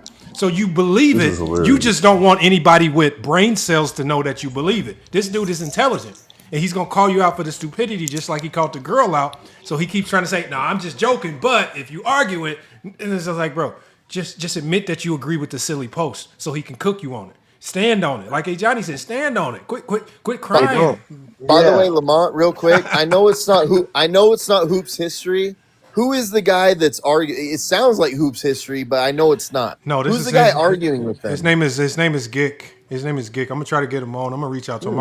Okay. I don't think I've ever seen that person before. Yeah, he doesn't have a lot of followers. He probably doesn't pull up on panels a lot, but I'm definitely gonna reach out to him, see if we can get him here to cook, man, because he definitely came on the TikTok and he just went right into the most zestiest of all panels, man, and just got a taste of what TikTok basketball talk is like. Watch how they concede, though. What up? Continue. Nah, go ahead. Go ahead. I'll say it afterwards. Big Assassin, hey, Big Assassin, you got that prop right now. They said, look, my boy, that's what they do. Oh my God. Nigga, my age.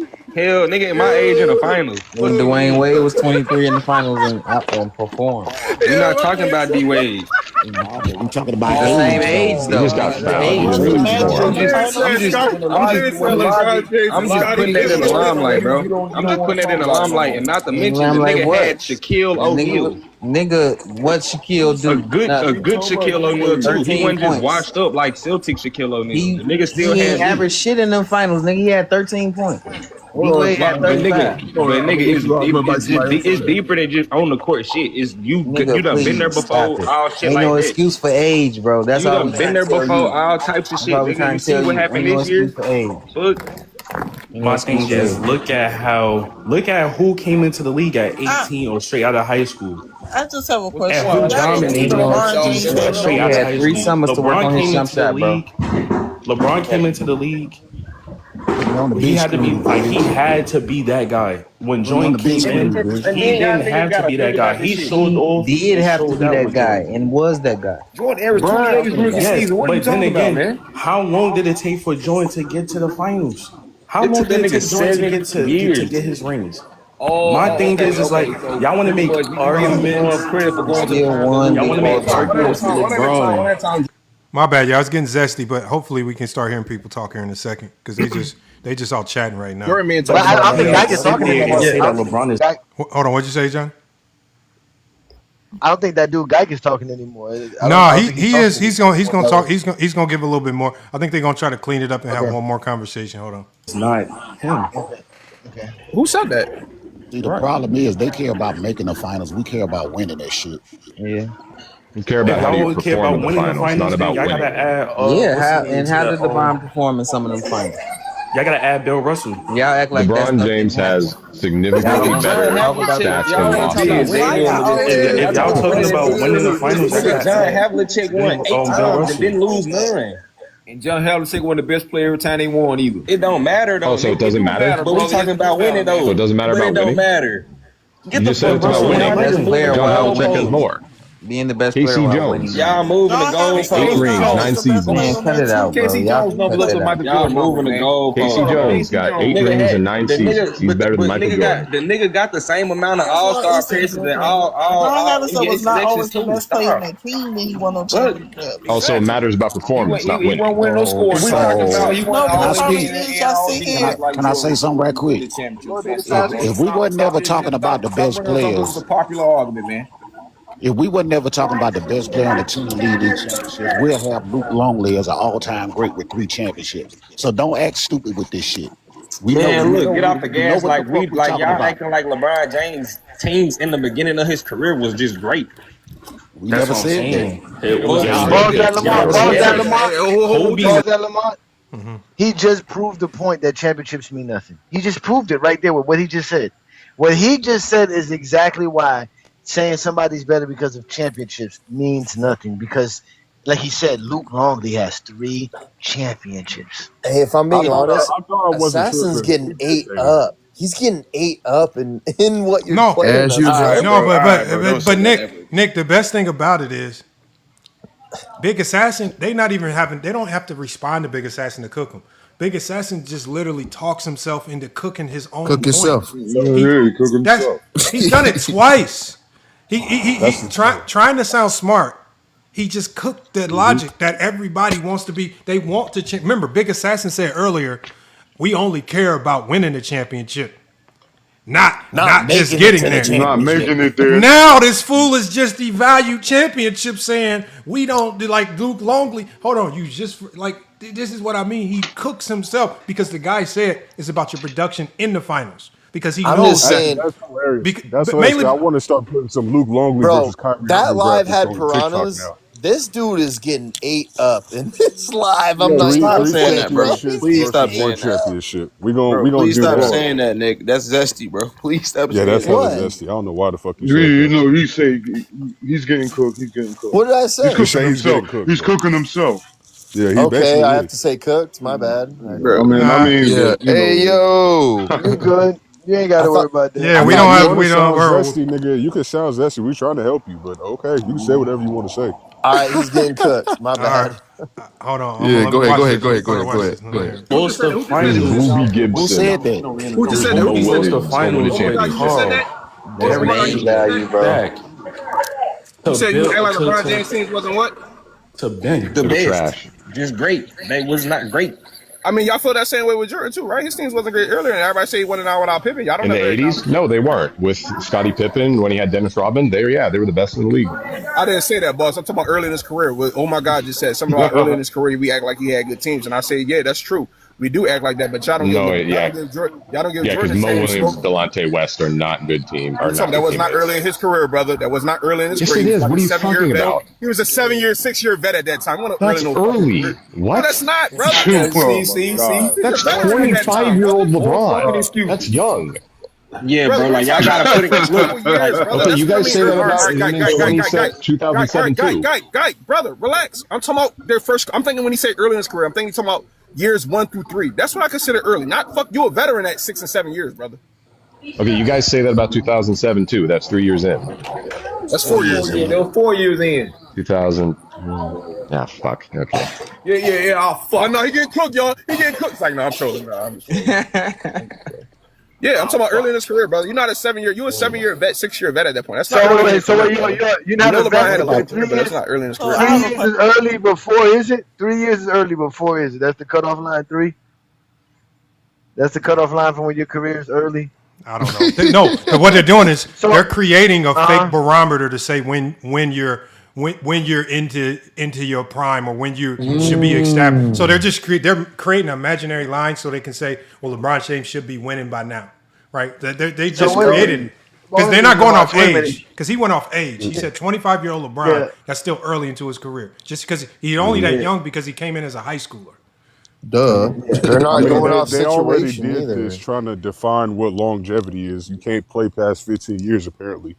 Like that's what I was just about to say. Because if 3 years is early in your career, so that means your prime is what, 7 years. So that by 10 years you're out of your prime. So if you play 15 years, you have longevity, correct? But 3 years for Michael Jordan is 24, and 3 years for LeBron is 21. It's not the same. It's really exactly.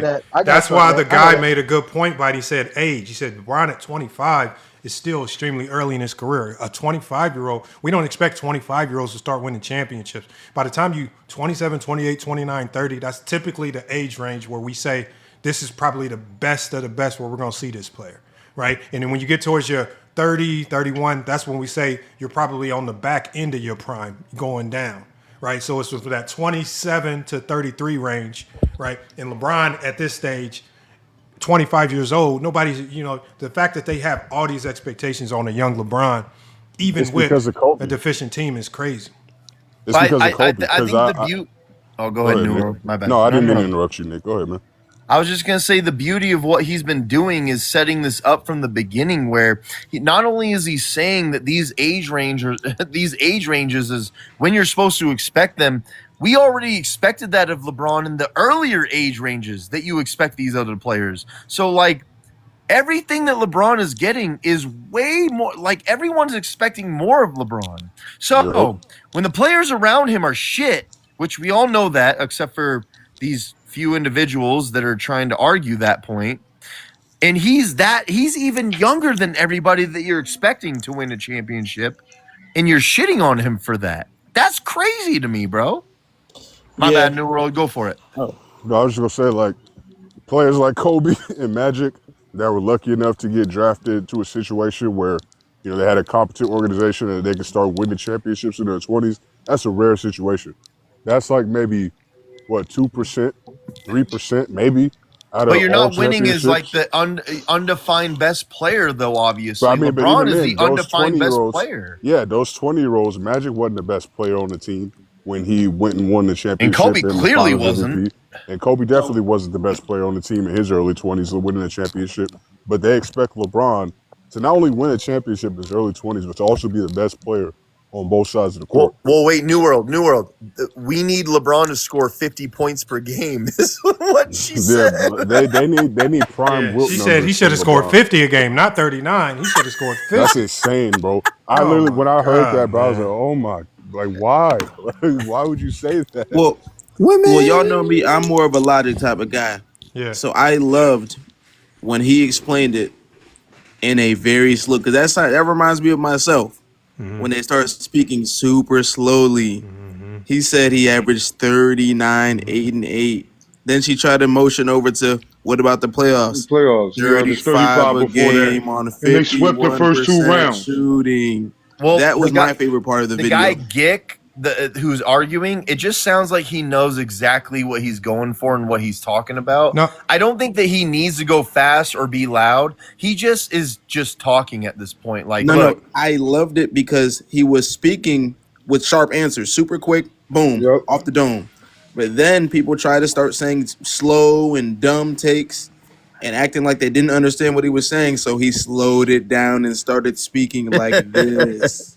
No, that was hilarious. It's like this, Nick. Nick, the thing is, it's easy to give sharp answers like that when you don't have to lie. Remember, the reason why their answers seem like they're all over the place, from the lady to all the people on the panel, is because right now they're just trying to win the conversation. That's why when Viz got in that silly situation by calling Big Assassin's post out, he's trying to wiggle this fine line between, well, I don't believe the post, that's not my argument, versus I'm going to try to argument, well, that's not my post, that was a Big Assassin post. This is what makes you sound less credible, because you attach yourself to something. Mm-hmm. You even on the video, he literally has the Big Assassin post on the screen, right? Yep. And so now, like, that's why I want y'all to watch it, because you've attached yourself to his talking point. Don't detach now. And they have to do this fine line between just trying to win a conversation. Well, I want to go down the road, but man, maybe this dude is too smart. I can't go down the road. I'll sound dumb. I'll get cooked. So again, no, he wanted Assassin. No, he wanted him. He wanted the dude to attack Big Assassin's take so that Big Assassin could defend himself. And boom, there it is. I set up another beef. But because, like you said, no one else needs. So he's like, damn, we can't get Mini Glock. You remember they try to get Mini Glock. They're trying to get people. Remember, they're on their Discord. They're trying to get a bat signal out. They're trying to get people to come. Mm-hmm. But they're I guess they're all not. You know, they're not available. Can we agree on this? I think one of the things that we all hate the most is when people come up on these panels and these lives that people create and they regurgitate and recycle the same talking points, the same things that we've heard 1,000,050 fucking billion times. And it's like, bro, you're just talking what someone told you, basically, at this point. Now, you didn't form your own opinion. You didn't form your own, like, logic.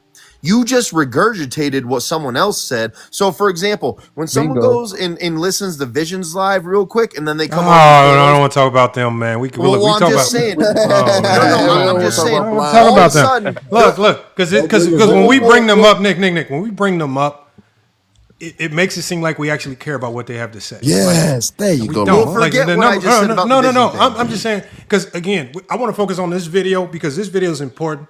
Because it's just a logical breakdown on how you address very illogical talking points. Right.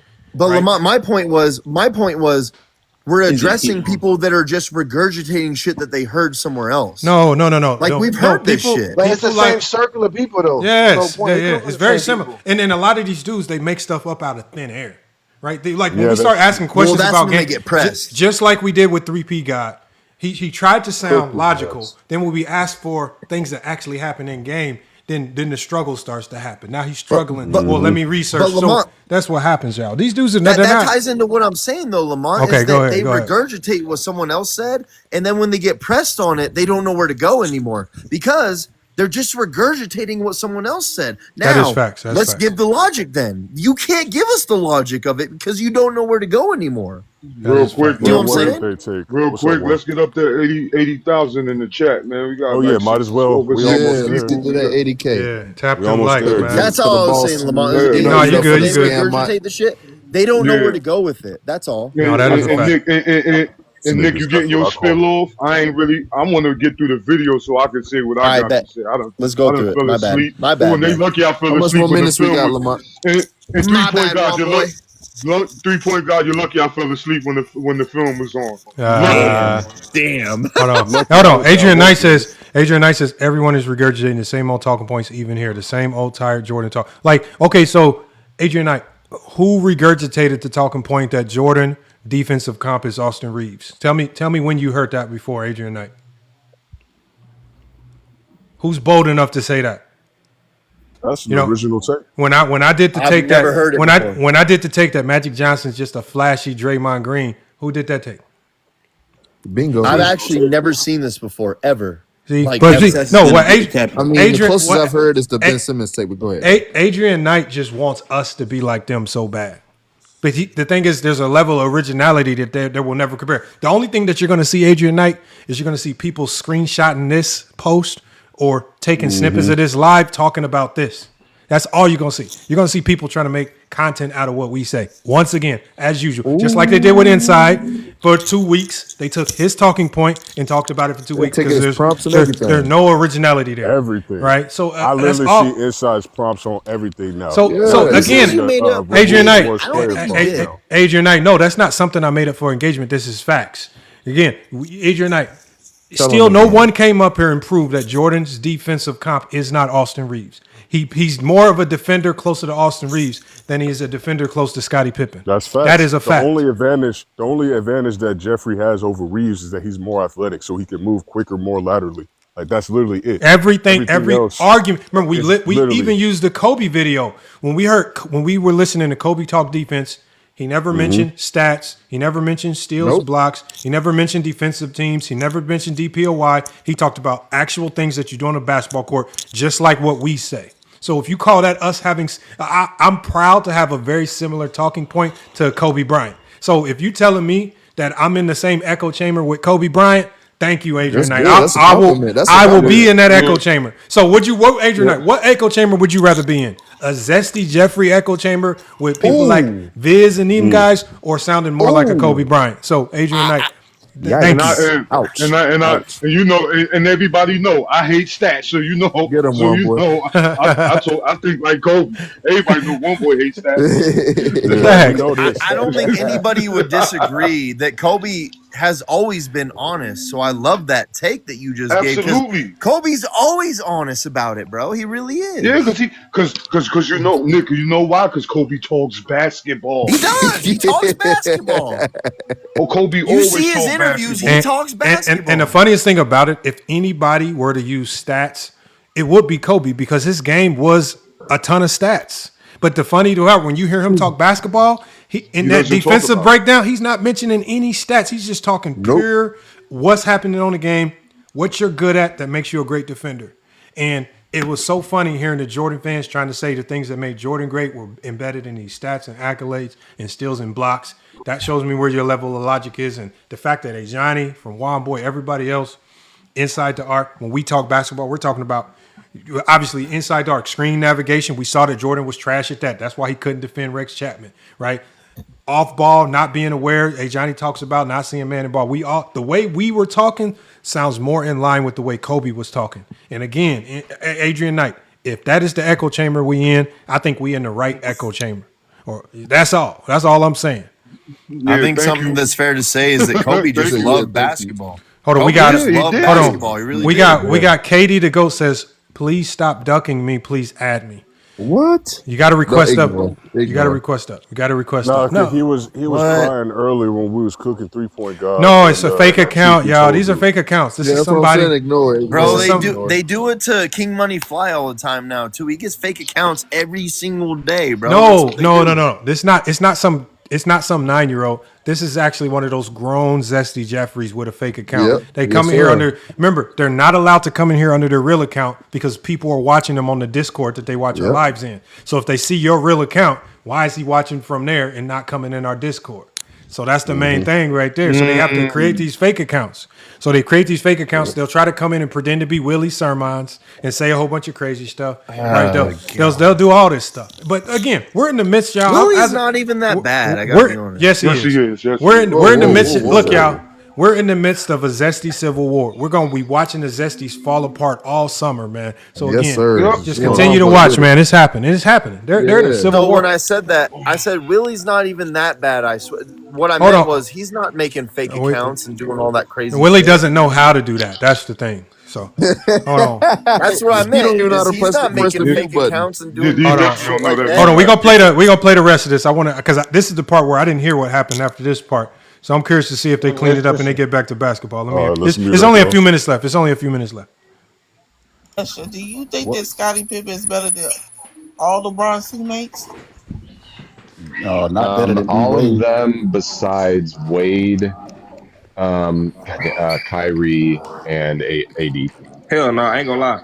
D-Wade better than both AD and Kyrie. I ain't gonna lie. Talk about it now. Ain't gonna lie. Yes, about Pippen, D-Wade. not. Talk about it now. I mean Scott, but Scotty. I mean Scott. My bad. Scotty better than both. Scotty better than both them niggas too though. But D-Wade better than Scotty type shit. How about Horace Grant? What about them Scottie How Pippen about ass Horace numbers Grant? up there? What about what's on Pippen is LeBron? not What about better them than Scottie Anthony Pippen ass Davis. numbers his first two finals? What about The that? assassin wants smoke. The assassin wants smoke. What about them Not better Scottie than Pippen Anthony ass Davis numbers? either. But Whoever why are we said only that's talking about Scottie Pippen being his teammate when he had Dennis Rodman, Horace Grant? Horace Grant at that time was the fifth, was ranked 15th in offensive rebounds of all time. Man, don't nobody give a fuck about no But my thing is, he was one of his top. He was But one they of always the talk about best how Jordan rebounders. hold on, pause it. He was Let me ask you a top 20 question. in Let me the ask top you a 15. question. I couldn't hear you, one boy. What'd you say? Nobody care about no offensive rebounds. That's all they talk about for Jordan over LeBron is the offensive rebounds. Yeah, tell Mitchell Robinson you don't care about offensive rebounds when That's they're so beating the lyric. Spurs based off of that shit. And they lucky I went there because I would have told them Scotty is better than Dwayne Wade, Kyrie Me Irving, too. and Anthony Davis. He's better than every single teammate that LeBron has had, except for Thank Luka. you. But even then, I might say he's better than Luka because of the durability factor. I don't know. This is just me. I think Anthony Davis was Nah. better than Scottie Pippen. That's just me. No, I think I'm Anthony. not saying he's better than How Luka. productive has Yeah, I Luka ain't been? buying I low think on it's with I think LeBron it's an versus argument how with. I productive- think you can argue Wade. I think he's definitely better than Yeah, Kyrie. you can argue. I think Yeah, I don't think he's better than Anthony Davis, a healthy Anthony Yeah, Davis. AD and Luka. I think But- AD's You're not better. better than I think Scottie. AD's here's the better. thing, I gotta you be can't honest. just give him Yeah, that AD caveat might be better because than this man Scottie is Pippen. never So healthy. I think you can LeBron argue played with Wade, him for like- and I think he's definitely better than Kyrie. No, he better Yeah, than AD too Kyrie's not because as he good as only Pippen. got Let's we only be had honest. healthy Like, AD come for on, one bro. He's season. not better than AD. Come Scottie on ain't now, better you than got Luka. 10 years of healthy Scottie Pippen going Not on a deep better playoff basketball player than runs Anthony and Davis. giving you way better production, bro. Like, what are we talking I about? think the only player. Hold we on, I'm can gonna keep actually Nick. say- Let me play the rest of this, Nick. I'm Yeah, gonna come right back to that. Then we can finish that. Let me ask you a question. I'm gonna ask you two questions. Tristan Thompson was too. Who is the leading scorer the last 2 years? Being in the league with nothing Isn't but it scores SGA? now. No, I'm So talking about the last 2 years.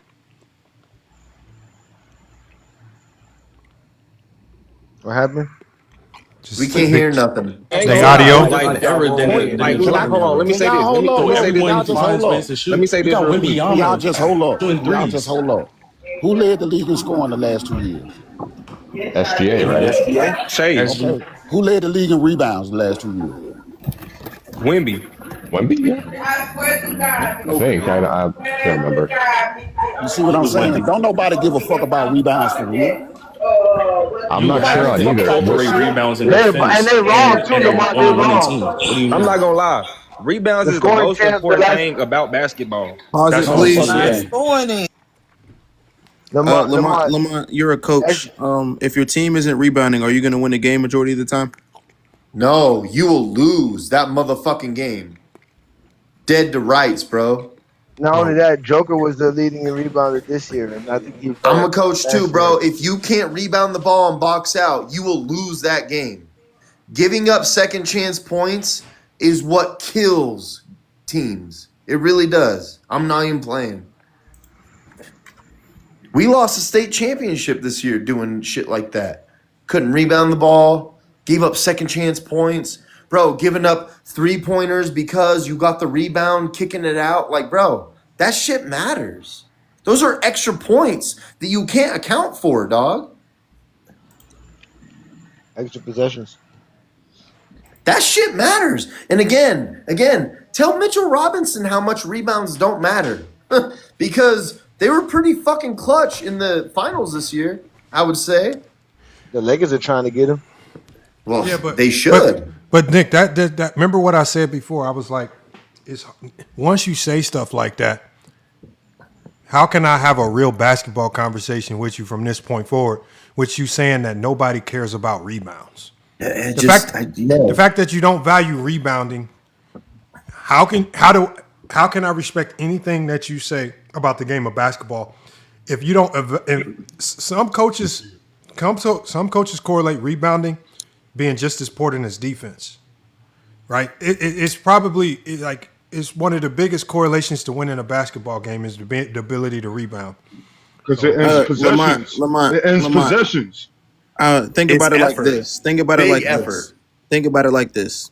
I'm sure Michael Jordan appreciated the rebound that Horace Grant and Dennis Rodman gave to his team.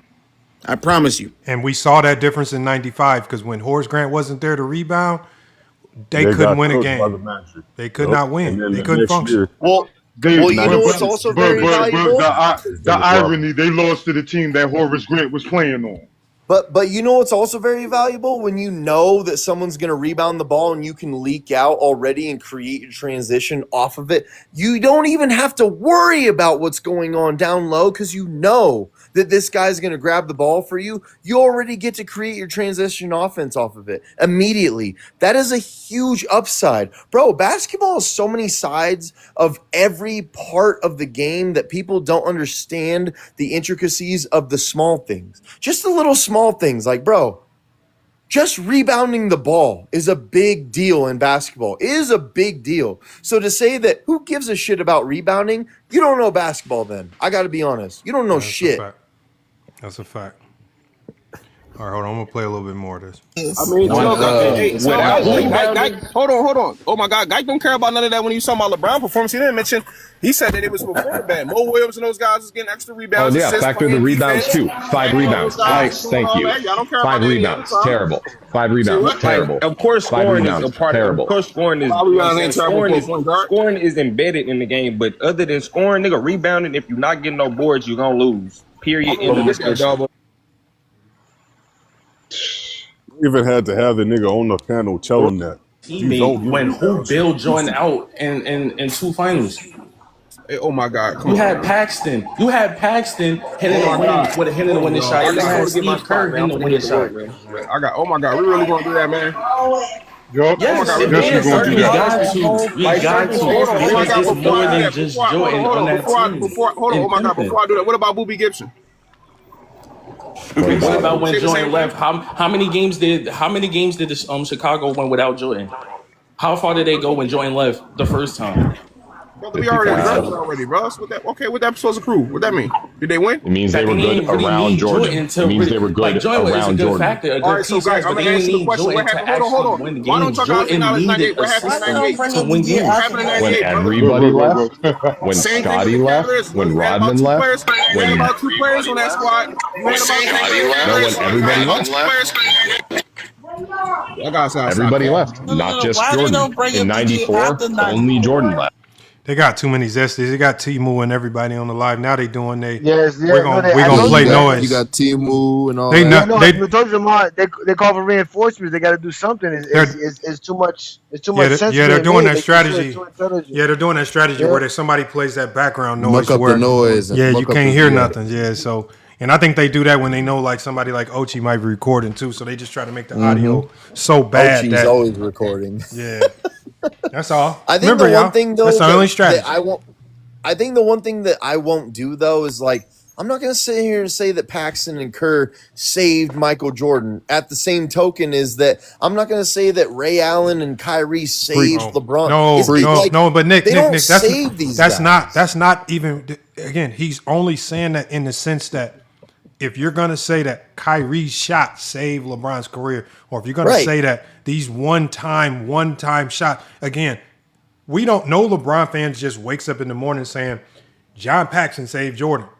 These hypotheticals or these correlations stem from Jordan fans with this silly logic that Boobie Gibson having 1 big game or 2 big games or these one-offs. He had what, 36 points that one game? Yeah, all I'm saying is they take these one-off situations to say that these guys saved LeBron, so people then have to say, okay, well, that means by default, right? Like Johnny says, Pippen saved Jordan in 88, right? Paxson saved Jordan.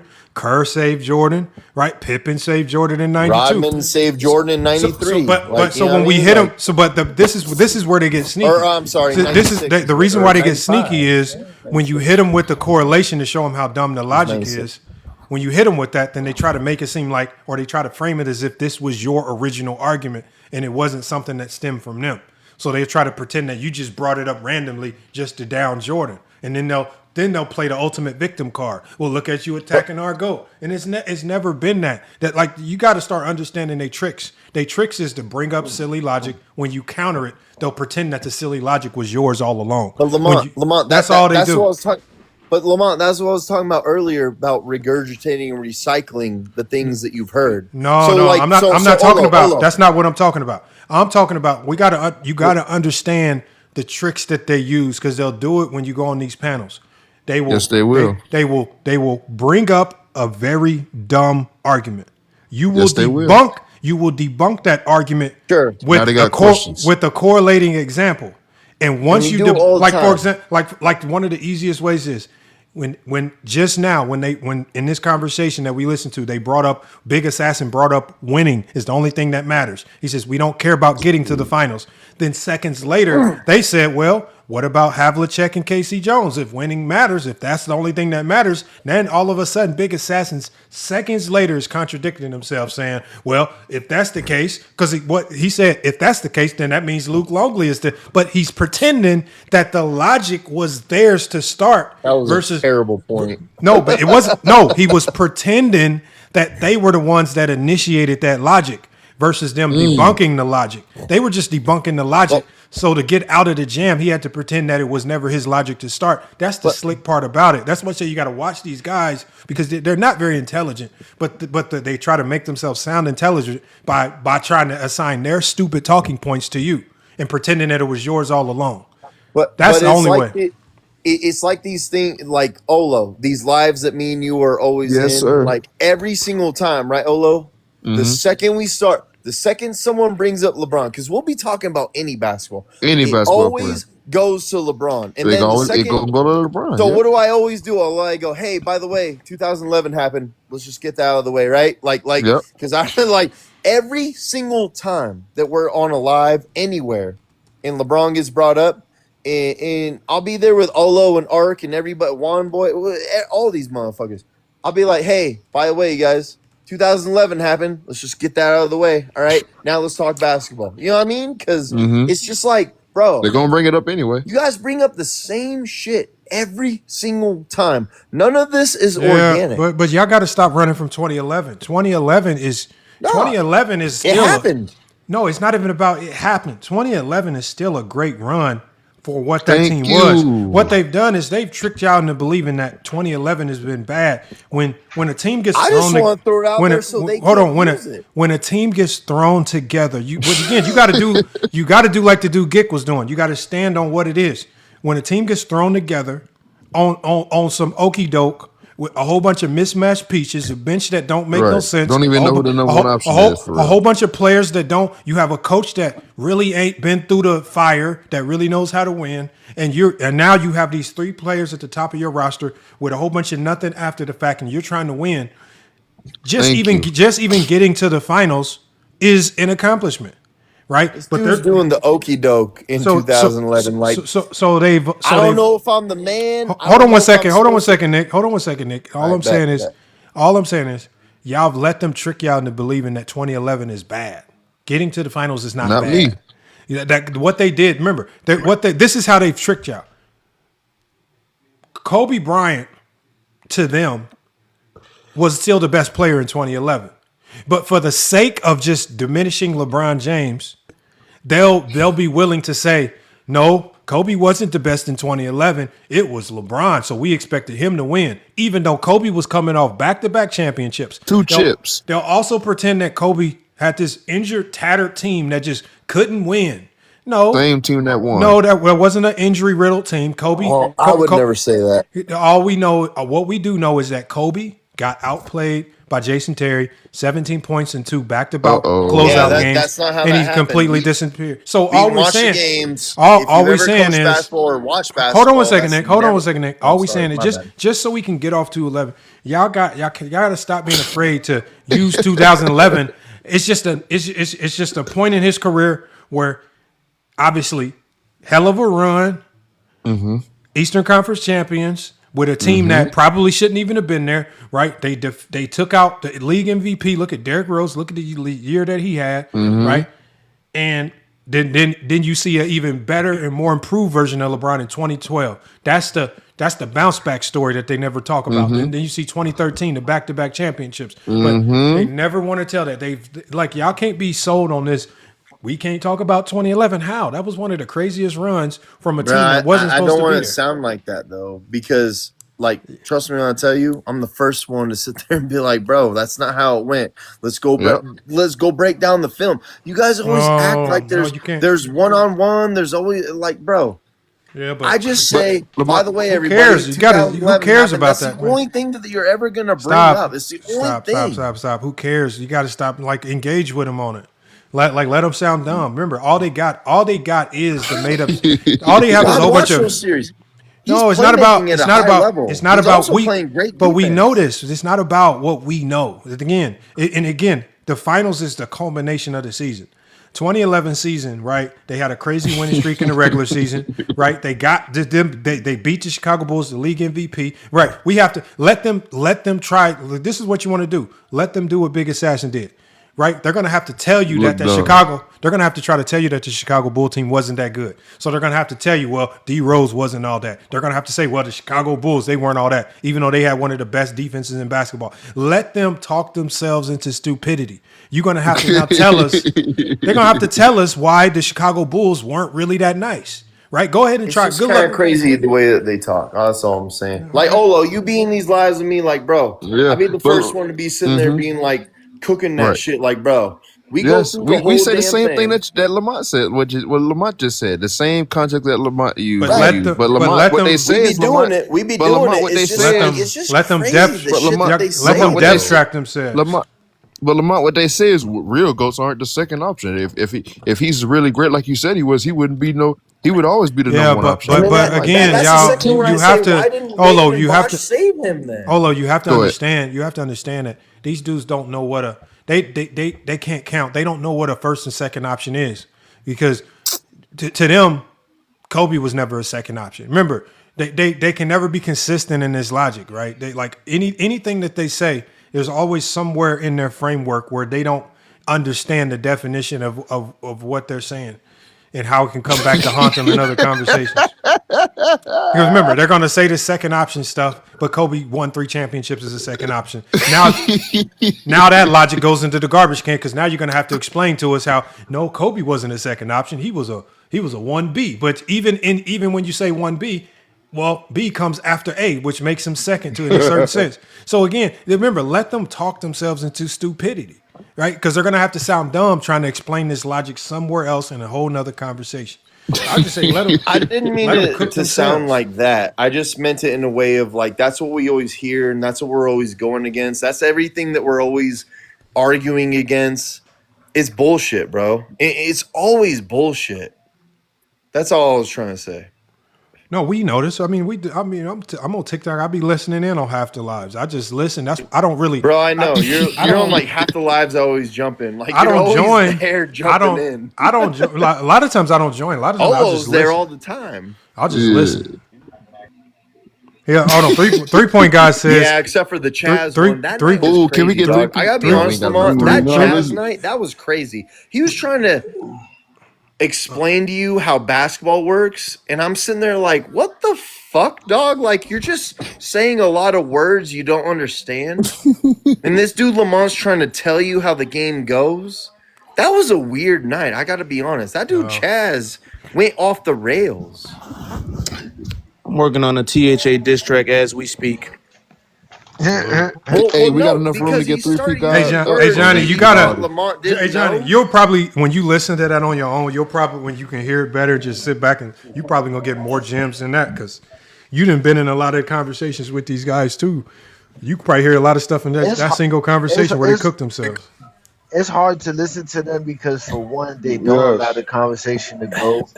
And 2, they're all over the place. Once they start getting cooked, they'll start turning to something else. They'll make an argument about something else. So perfect. Again, another perfect example, right?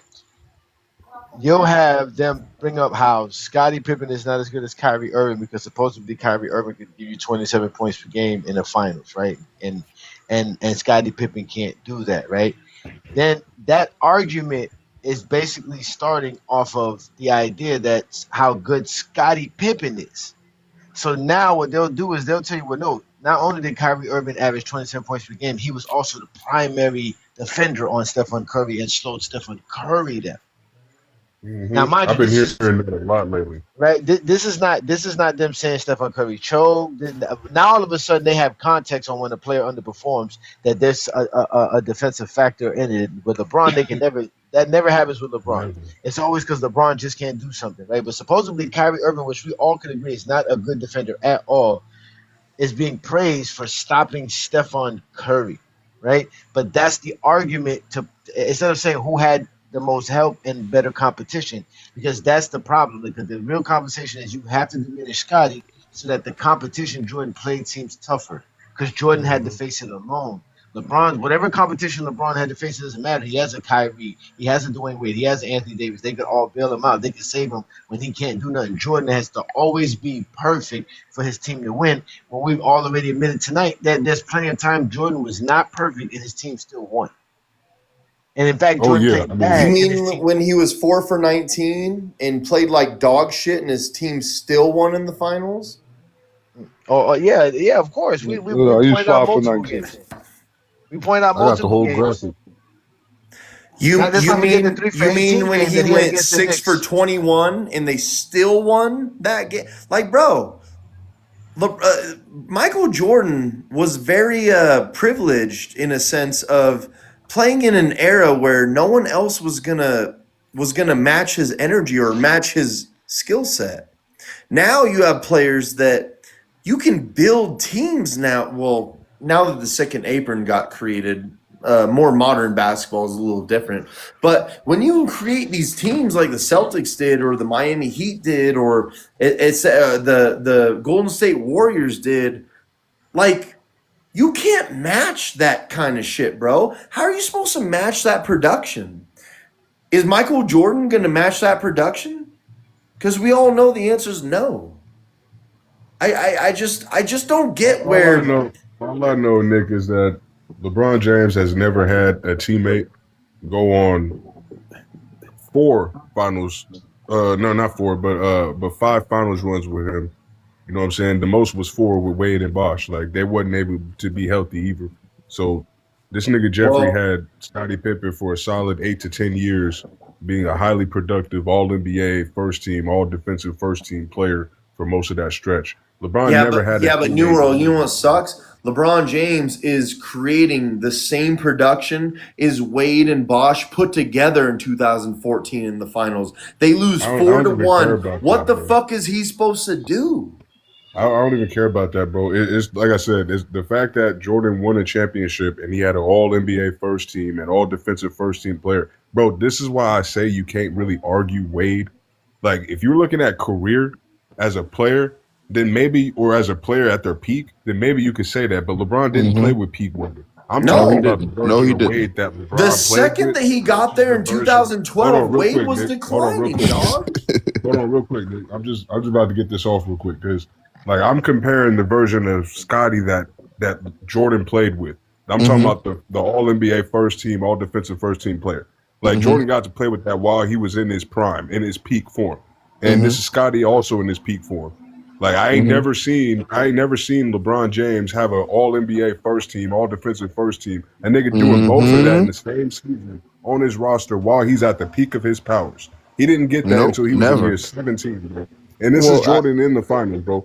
This is him in the finals, all in the fourth quarter. Some of them in the whole second half of play. He's not scoring a single basket. This man is supposed to score. He's supposed to be the nigga that's getting you over the hill. But we literally got this whole sample size of all finals that he's been in where he's not clutch. This is all in clutch time.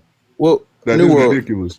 Well, if you think about it, how many times in NBA history have we seen a player who has made All-NBA defense and has been in the MVP conversation next to someone else and won 6 championships with that player? That's insane. How many bro. times in NBA history have we seen that? Rare. Bro, just even not even just win the championship. Just imagine having that it's rare. Team, yeah. Just imagine having that on your team, bro. Like for more than 5 years, bro. And this nigga's not getting hurt, injured. He's not missing playoff games. Bron gotta pray for Anthony Davis to not miss a playoff game, bro. He gotta pray for this nigga to be healthy to even make the playoffs. And he's in year what? That was year 20. let's not even bring up 2015 where he's praying that his team just stays put intact. Like Kyrie and Love. Like this dude is praying his whole career that everybody just stays intact because LeBron is the factor of all these teams, bro. It's and you know what's crazy? No one wants to give LeBron the run that his teammates stay healthy. But New World, no one wants to give LeBron the praise that you know why these teams are that good. Maybe it's because of fucking LeBron. You know what I mean? I mean, he's the common factor. That's what dude was trying to tell Bubble Boy. He's the common denominator. He was trying to tell him that. Look, how many rings does Scottie Pippen have? He got 6 like Jeffrey, right? How many of LeBron's teammates got 4 championships? How many? None of them. None of them. None of them. The closest is Wade with the 3, but that's it. It's Wade. It's just because he won the one championship. And look, if you look at what Adrian Knight is doing, once again, Adrian Knight is doing exactly this. Like, remember, Adrian Knight is a Zesty, but he's doing what he's doing what the Zesties are doing. He's taking us giving counter arguments as this being our argument. That's why he keeps saying in the chat, well, blame Jordan for the fact he was fortunate enough to have relatively healthy teams. It's ironic because he says that, but he ain't gonna say nothing about the no. What I'm saying is Adrian Knight is trying to pretend as if this is not our response to what they say. He's pretending that this is just our argument for why LeBron is better than Jordan. Right, he just hasn't had. No, this is just our response to the stupidity. Like, you guys are the ones, Adrian Knight. You guys are the ones that pretend that Jordan didn't have a team. You literally heard what Viz said in the stream. Well, Pippen wasn't a top 5 player when Jordan was there, but he was when Jordan. Like, they're trying to find ways to diminish, right? Like. Hey, real quick, I'm gonna head out. Constantly trying to find ways, man. All right, man. Yes, sir, Nick. Y'all have a good night. I'll see y'all on the other. I'm gonna see you in these basketball streets. Yeah. Yes, sir. But yeah, that's the thing. So again, Adrian Knight, you again as usual. Y'all keep trying to flip their logic onto us. This is not our argument. This is just our response. It's not our logic. Remember. So again, Adrian Knight, when they say the dumb logic, I really want to ask you, why do you never say that their logic is dumb? If you disagree with this logic that we are trying to refute, why are you never in the chat when they originally make these dumb takes, refuting the dumb logic before it even gets back to us? Why do you wait till we respond to try to say the logic is dumb versus when they initially say it to say the logic is dumb? Rage bait merchants. I mean, again, Adrian Knight, that's why Adrian Knight, now I see why you in the chat. Yeah, they don't never come on panels. I get it. The rage bait merchant. You know you're gonna get and like you were saying earlier, if you get you gotta get them to talk. So I understand why you know what I'm saying, why you try to get them to, you know, to track them. And it's not you trying to dig them down the rabbit hole, it's them moving the goalposts because you usually never end off on the first talking point in the first place. So yesterday, I was trying to address this whole Tim Duncan, Pau Gasol thing, right? And Bubble Boy has nothing to back his claim other than the video from the clip that he took from me saying I thought Pau Gasol was the best power forward in 2008, 2009. Not only do I have film, I have full-blown verbal statements on everything I said that the film supported, plus the NBA site research to back my claim. Yep. And when I presented to him to do the same thing, because he had the video on TikTok, I'm like, he said he had the film for Tim Duncan on YouTube. I'm saying, but if you're making the argument about the film, why you ain't got it on your TikTok if it's on the YouTube? Yep. Mm-hmm. And I can see that you should be showing it. So if you can't, you can't talk basketball with me no more because everything that you said, you have nothing to back. He has nothing to back any argument that he's making at all. Just crying. He said Kevin Durant was slower than Larry Bird. Larry Bird was a better defender than Kevin Durant because he made 3 All-NBA defensive teams. That's all he said. That's all I got to use. I'm like, well, you ain't using nothing. You sure you can't give us nothing from Bird? Inside, So go here, pull up the here, film and Larry Bird getting cooked. here's an article I found.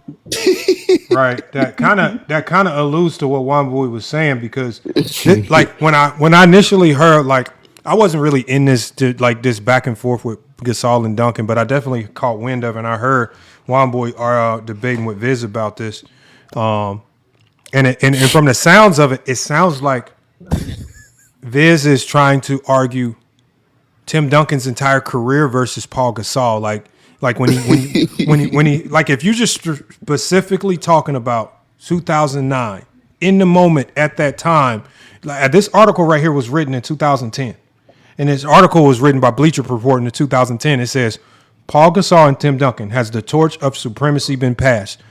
Paul Gasol was so good in 2009, and Tim Duncan's knees were starting to get so bad in 2009 that a lot of people were believing that Paul Gasol has taken over the reins as the best power forward in the game. Now, the articles does not say that Paul Gasol is better all time than Tim Duncan, but in the moment as players, it was arguable. It was something that was being discussed. It was arguable. Juan Boy's point is not far-fetched. That's why this article was written. And it specifically talks about some of the reasons why they felt that Paul Gasol had started to pass Tim Duncan.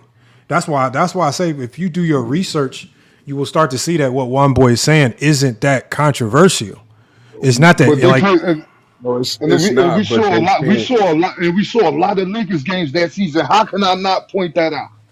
No, but Juan, the reason why he can't let you get that off, and we Laker fans, so we know about all the fake Kobe Laker fans that be on our because that says Kobe had help. But the article says right here, I think it brings up a good point. It says last season is referring to the 2009 season. It says Gasol averaged 18 and 11. It was the clear second option behind Kobe, right? Who was fourth in the NBA in scoring. It says Gasol shot 53% from the field and had better numbers than Duncan, who was clearly the number one option for an entire 78-game season that he played. He says, I would never compare Duncan and Gasol in a historic context, which is what I just said. It says, but it may be safe to say that Gasol has surpassed Duncan as a player right now and has more time to add to his own growing legacy. It says Gasol has won 2 championships of his own, and the Lakers have competed in the finals each of those seasons since he arrived on the roster. But this article is alluding to in the moment, based on the decline of Tim Duncan, based on injuries, and the rise of Paul Gasol, winning championships behind Kobe. As a player, there were conversations being had that he had passed up Tim Duncan. And when you honestly listen to Viz argue it, I don't know what he's using to make his argument. I don't know. Like, it's hard for me. Like, when I listen, it's just a hard listen because it is, man. Because I don't know what he's using to make this claim that Tim Duncan was better, other than using Tim Duncan as a player in totality versus who Tim Duncan was as a player in 2009. And I conceded that Duncan was the better defender. So I was like, if I'm agreeing with you, I'm like, what's the point of you making the video if I agree with you in that? And you didn't even hear my whole argument. You cut off the whole argument. You didn't even play my explanation why I said, you didn't even give my basketball reasons why I said Duncan was the better. Why Powell was better. I don't think he cares about that. He's a waste of time. He's a waste of time. That's just a fact. As a two-way player at that time, he was better than Tim Duncan. Like, Tim Duncan might be a slightly better defender, but Paul wasn't no slouch. He's still one of the best defenders in the league.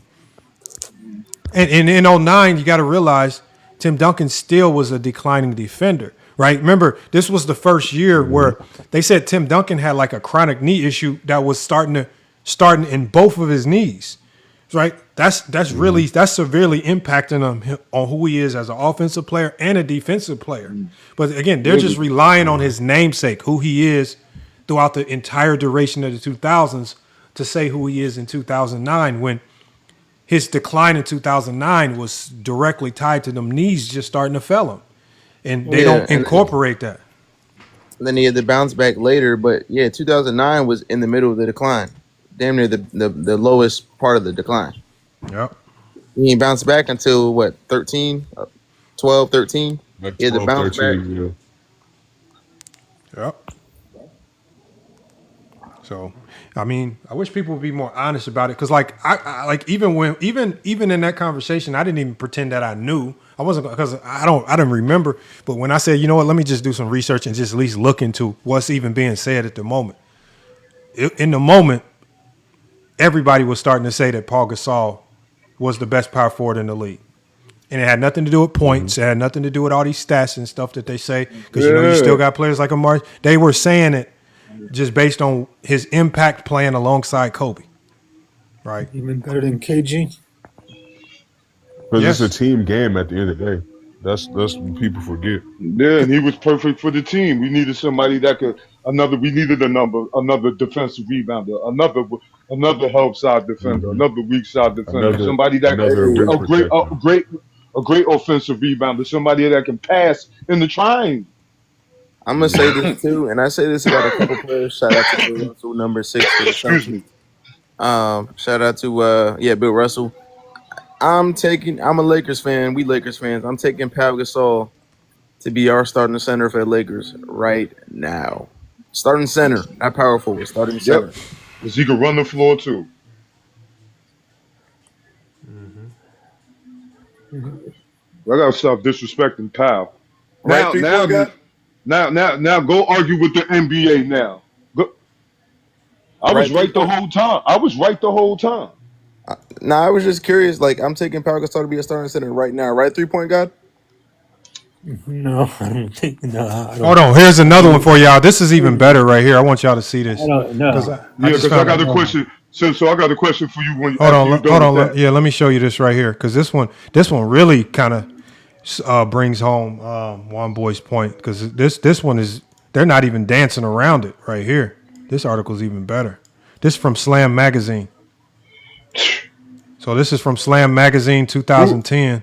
Let me tell you what it says. Jackson? Was this Scoop Jackson? I don't know. It just says Slam Magazine. So if you go up to the top, this is Slam Magazine. It says Sandy Dover, and it says this is written 2010. It says Paul Gasol. They have him ranked as the 10th best player in the league. They said Paul Gasol, the best power forward in the NBA, and it says, I mean, I know. Let me see where it breaks it down. Oh, it talks about what he did. Top 10? Yes. No, it says right here. So this is where it says right here. It says Timmy. It says Timmy D. It says Timmy D has declined, putting in legendary work for the past 13 years, now going on 14. It says KG maximized his time and is trying to put things back together in a knee that may not comply with his desires. It says Amari is busy being Amari in New York, of all places. And somebody has noise in the background. If you can mute your mic, sounds like some music playing or something. Who is that? Is that you, One Boy? Okay. And it says Amari's being Amari. It says, in the meantime, our hero Paul has maximized his presence.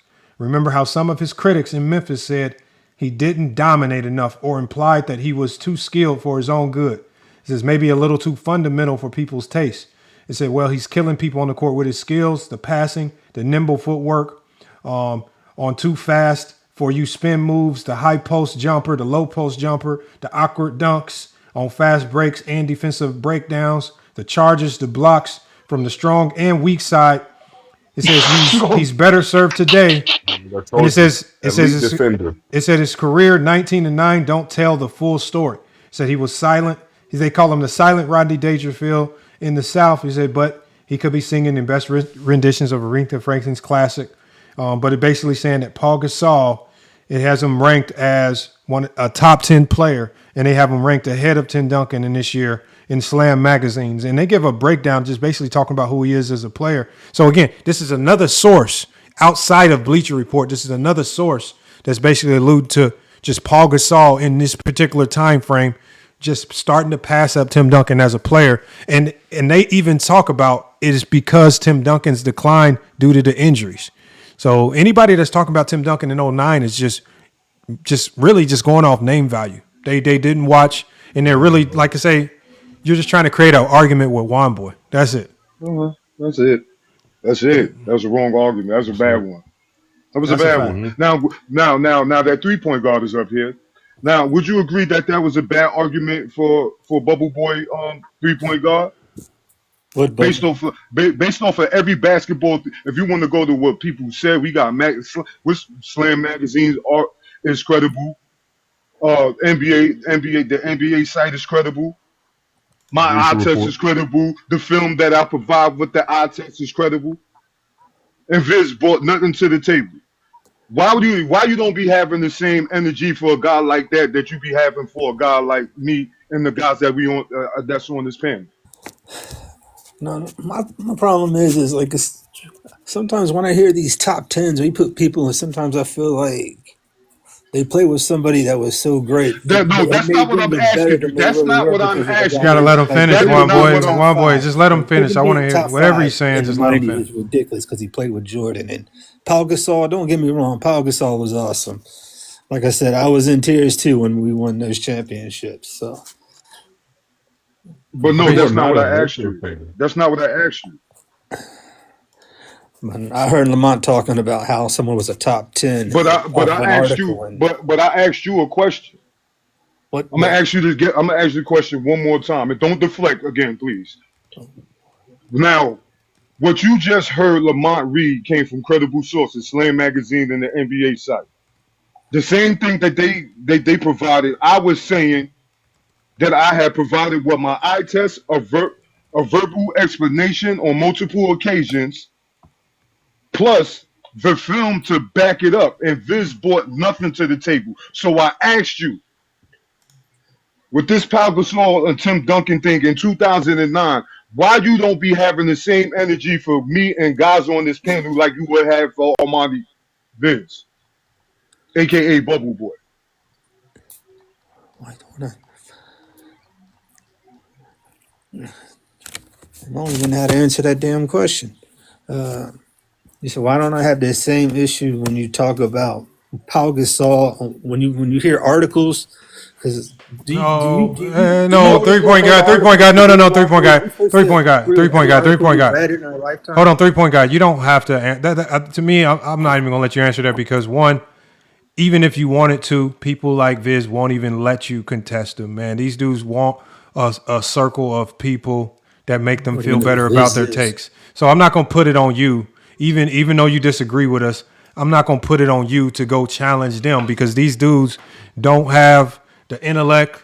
They don't have the intelligence. They don't have the wherewithal. They don't have the content creation skills to have a real conversation with someone that disagrees with them. And nor do they know how to bring facts to the table. So even with you, 3-point guard, I'm not even going to put you in that category to where 3-point guard doesn't disagree with him. 3-point guard does not think Paul Gasol is that good. Like he just said, Paul Gasol's only getting praised because he's playing next to Kobe. So he doesn't think Paul Gasol is that good. So 3-point guy. So then let 3-point guy argue it and how he's going to argue it because I'm not going to ask him to argue the way Viz is going to argue because we know he's going to argue it from the standpoint of he don't like Womboy. So anything that Womboy says is wrong, and so he's just trying to make Womboy look dumb no matter what it is. Maybe 3-point guy has some type of logic behind what he's saying. So if you believe that Tim Duncan was a better player than Paul Gasol in 2009, then explain to us why. What you got to go off? No, I don't believe it. I believe, like I said, I didn't even believe Tim Duncan's even better than Kobe at all in the 2000s. So you don't even need to bring up Tim Duncan to me about whether or not in 2009 if he was better than Paul Gasol or not. Like I said, I believe Tim Duncan started declining like in 2006. I think that's when, like I said, it's when it's like it really became more Tony Parker and Manu Ginobili's team. Tim Duncan started. Like I say, he kept doing the dirty work. Like I say, he was grabbing the boards, he was blocking shots, he's getting rebounds. But like I said, it became more Tony Parker's team. At least that's how I felt when it came to Tim Duncan. Not a big Tim Duncan fan. Man, y'all don't be standing. Y'all don't. Man, this dude, you ain't wasting time. Y'all don't be standing on y'all loins, man. You sad excuse for a ball fan, man. What he do, man? He's sad. 3-point guard, you sad, man. You sad, bro. He agree with you. What are you mad at him for? It's not that. No. He tried to. No, he ain't answer my damn question. He did. did. Nothing about Viz. I don't know who the hell was Viz. No.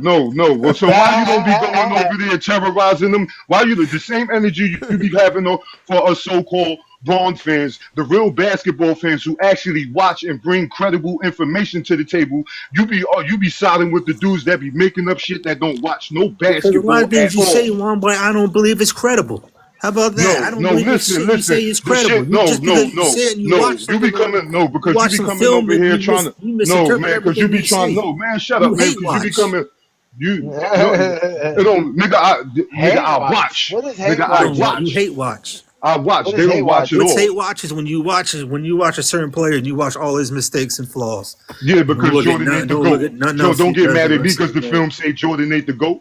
Go find the fan. Go find the film that make Jordan the GOAT. Did you get mad? Did you get mad when the Lakers won in 2009 and 2010? One boy, you probably got mad as hell. Why would I get mad if my team won a championship? Because Kobe won the Finals MVP, and I know how much you hate him. You probably kicked your TV. Anybody but him. Man, shut up. You're a fake fan, man. You ain't no Lakers fan. You became a Lakers fan when Bron went there. Just tell everybody the truth. I'm a fake fan, but I was rocking this in my video. Film. That's the game film you got a Lakers. No.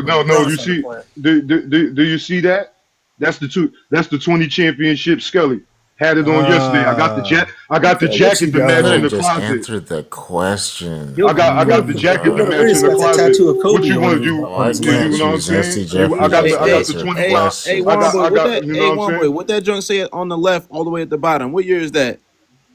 The left at the bottom. 1949. We've been winning it for all of NBA history. Oh, we only missing one from the 90s. No, I'm saying flip. Hold on, flip it over. Hold on, flip it over. 17 times, niggas. Stop playing, man. Y'all crazy. You the fake fan. At least we made it to the finals in the 90s. You the fake fan. You got a pair of Kobe? I'll go back. Yeah, I know. I always go back and watch 2006 and talk about how bad it was. Yeah, because why you ain't tell us about it? Yeah, because Kobe was. Why you ain't tell us about how? But why you ain't tell us?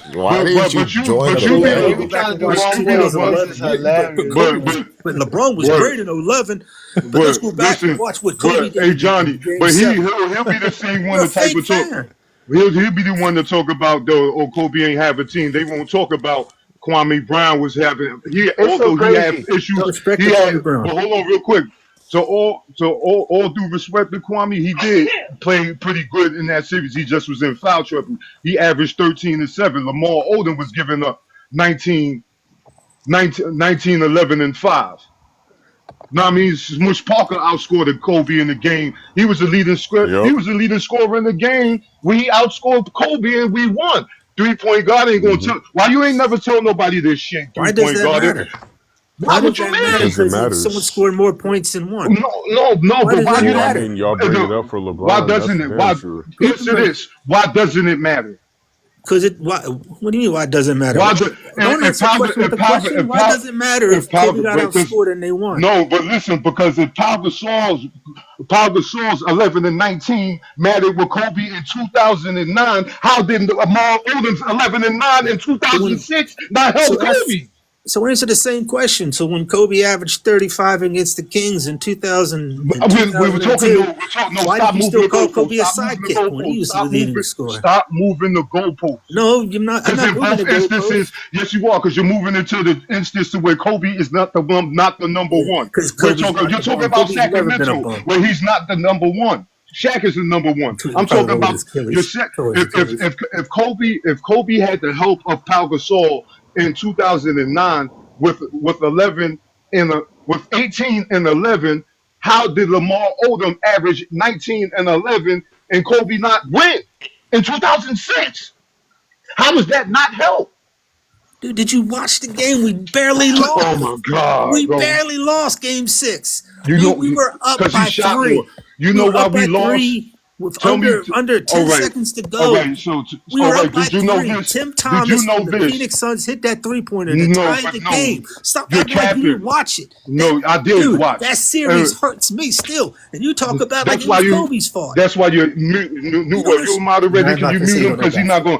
Because we sat here and watched. You're up here with everybody, every Laker fan that's up here with me. We went and watched it. When you go to the series and you watch. Yes, we did, because they have a graphic on the series that shows the stats for Kobe in the series. He's averaging 23 points on 19 shots. The Lakers are 3-1 with him with those stats. When he shot more, we lost every game. When he shot more. It's the proof. That's what you see when you go back and watch the series. 3-1 lead. He's averaging 23 points on 19 shots, and the Lakers are 3-1 in that series. If you want to go back into the regular series, let me talk to you. I think you actually watched basketball back then in 2006. Oh my God! The series was 3-2 in LA. Tim Thomas hit an incredible 3-point shot, dude. We almost made history. We were a 7th seed who almost beat a 2 seed. Finish with? History. But then we lost the game in overtime, broke our hearts. How many? Like I said, Kobe got all that criticism about, he shoots too much. So then he decided not to shoot in the second half of Game 7, which was stupid. So I admit that was wrong by Kobe. How many points did he have in Game 5? In Game 5, I know he had 50 in Game 6. Okay, so he scored more. Okay, the more he scored, the more we lost.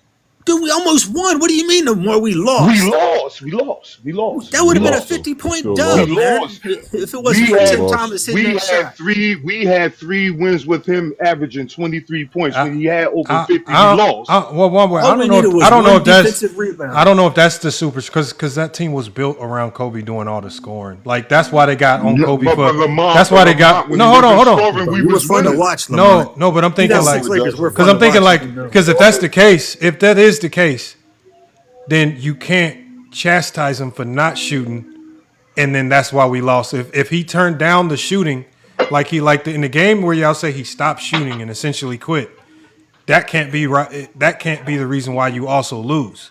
Like, I think that team was built around. He's saying that when Kobe was shooting under 20 shots in the series, like the games that he was taking under 20 shots, those were the games that the Lakers were winning.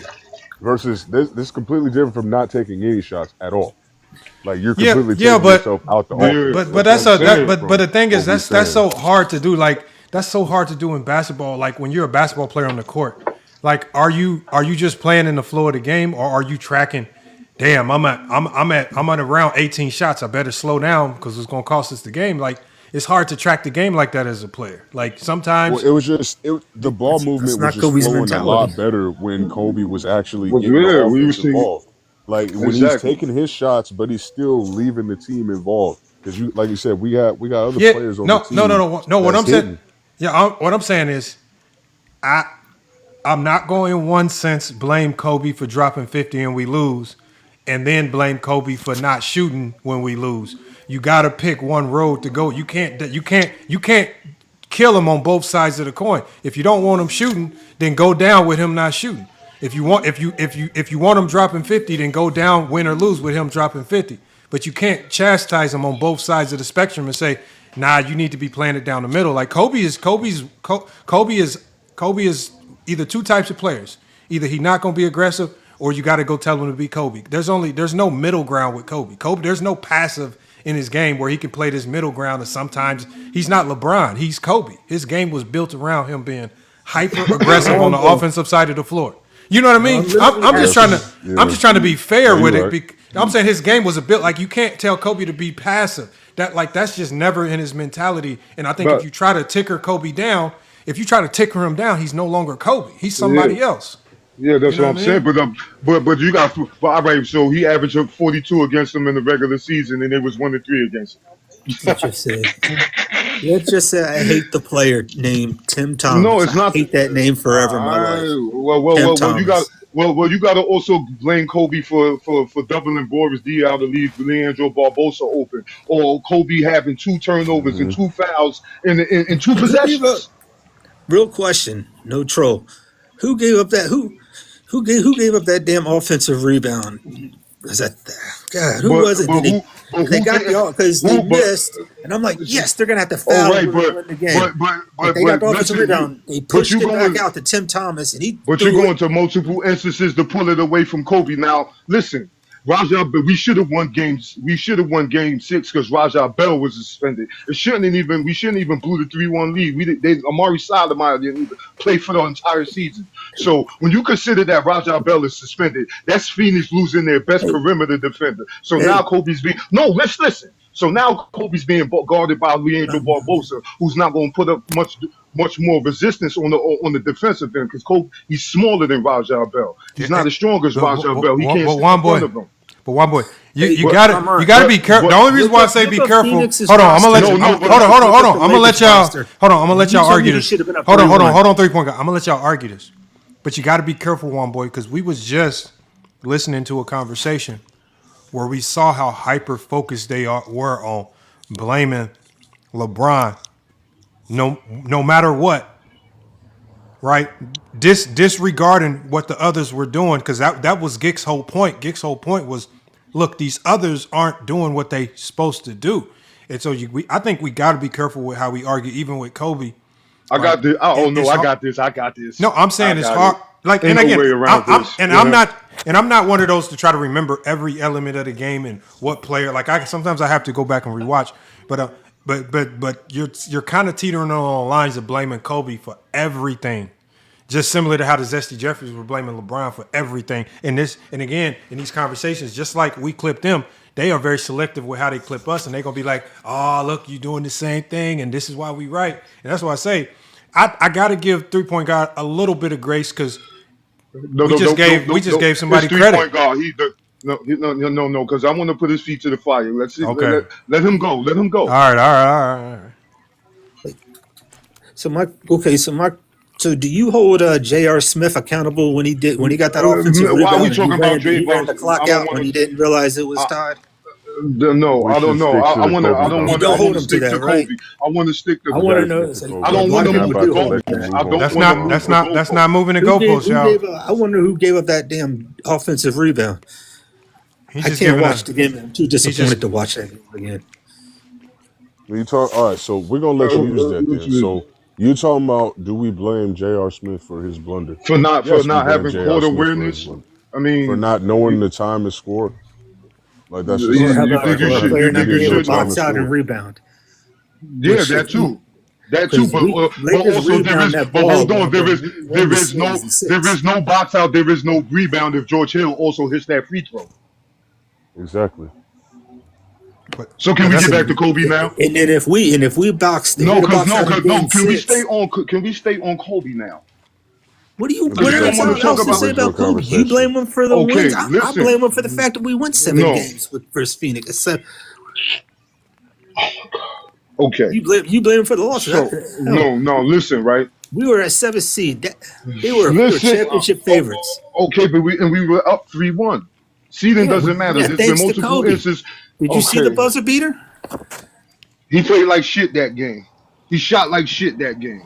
Yeah, but he hit the basket. You keep talking about shots that matter. You're talking about moments. Okay. There ain't moments, it's the shots that matter. Yo, can I talk now? Then say something smart. No, stop cutting me off and I can get to my point. Rajah Bell, the best perimeter defender for Phoenix, is suspended in Game 6. Kobe's being guarded by Leandro Barbosa. So he's not going to give us as much defensive resistance. He's smaller. He's not stronger. Kobe going to have his way with him, right? So with Smush Parker guarding Steve Nash and Kobe not exerting as much energy on the defensive end, on the offensive end, dealing with Barbosa as opposed to dealing with Rajah Bell, and Steve Nash going crazy. Where is this instance that you Kobe fans be talking about? Oh, Kobe was guarding the best players. Where is it at in the 2006 playoffs versus the Suns?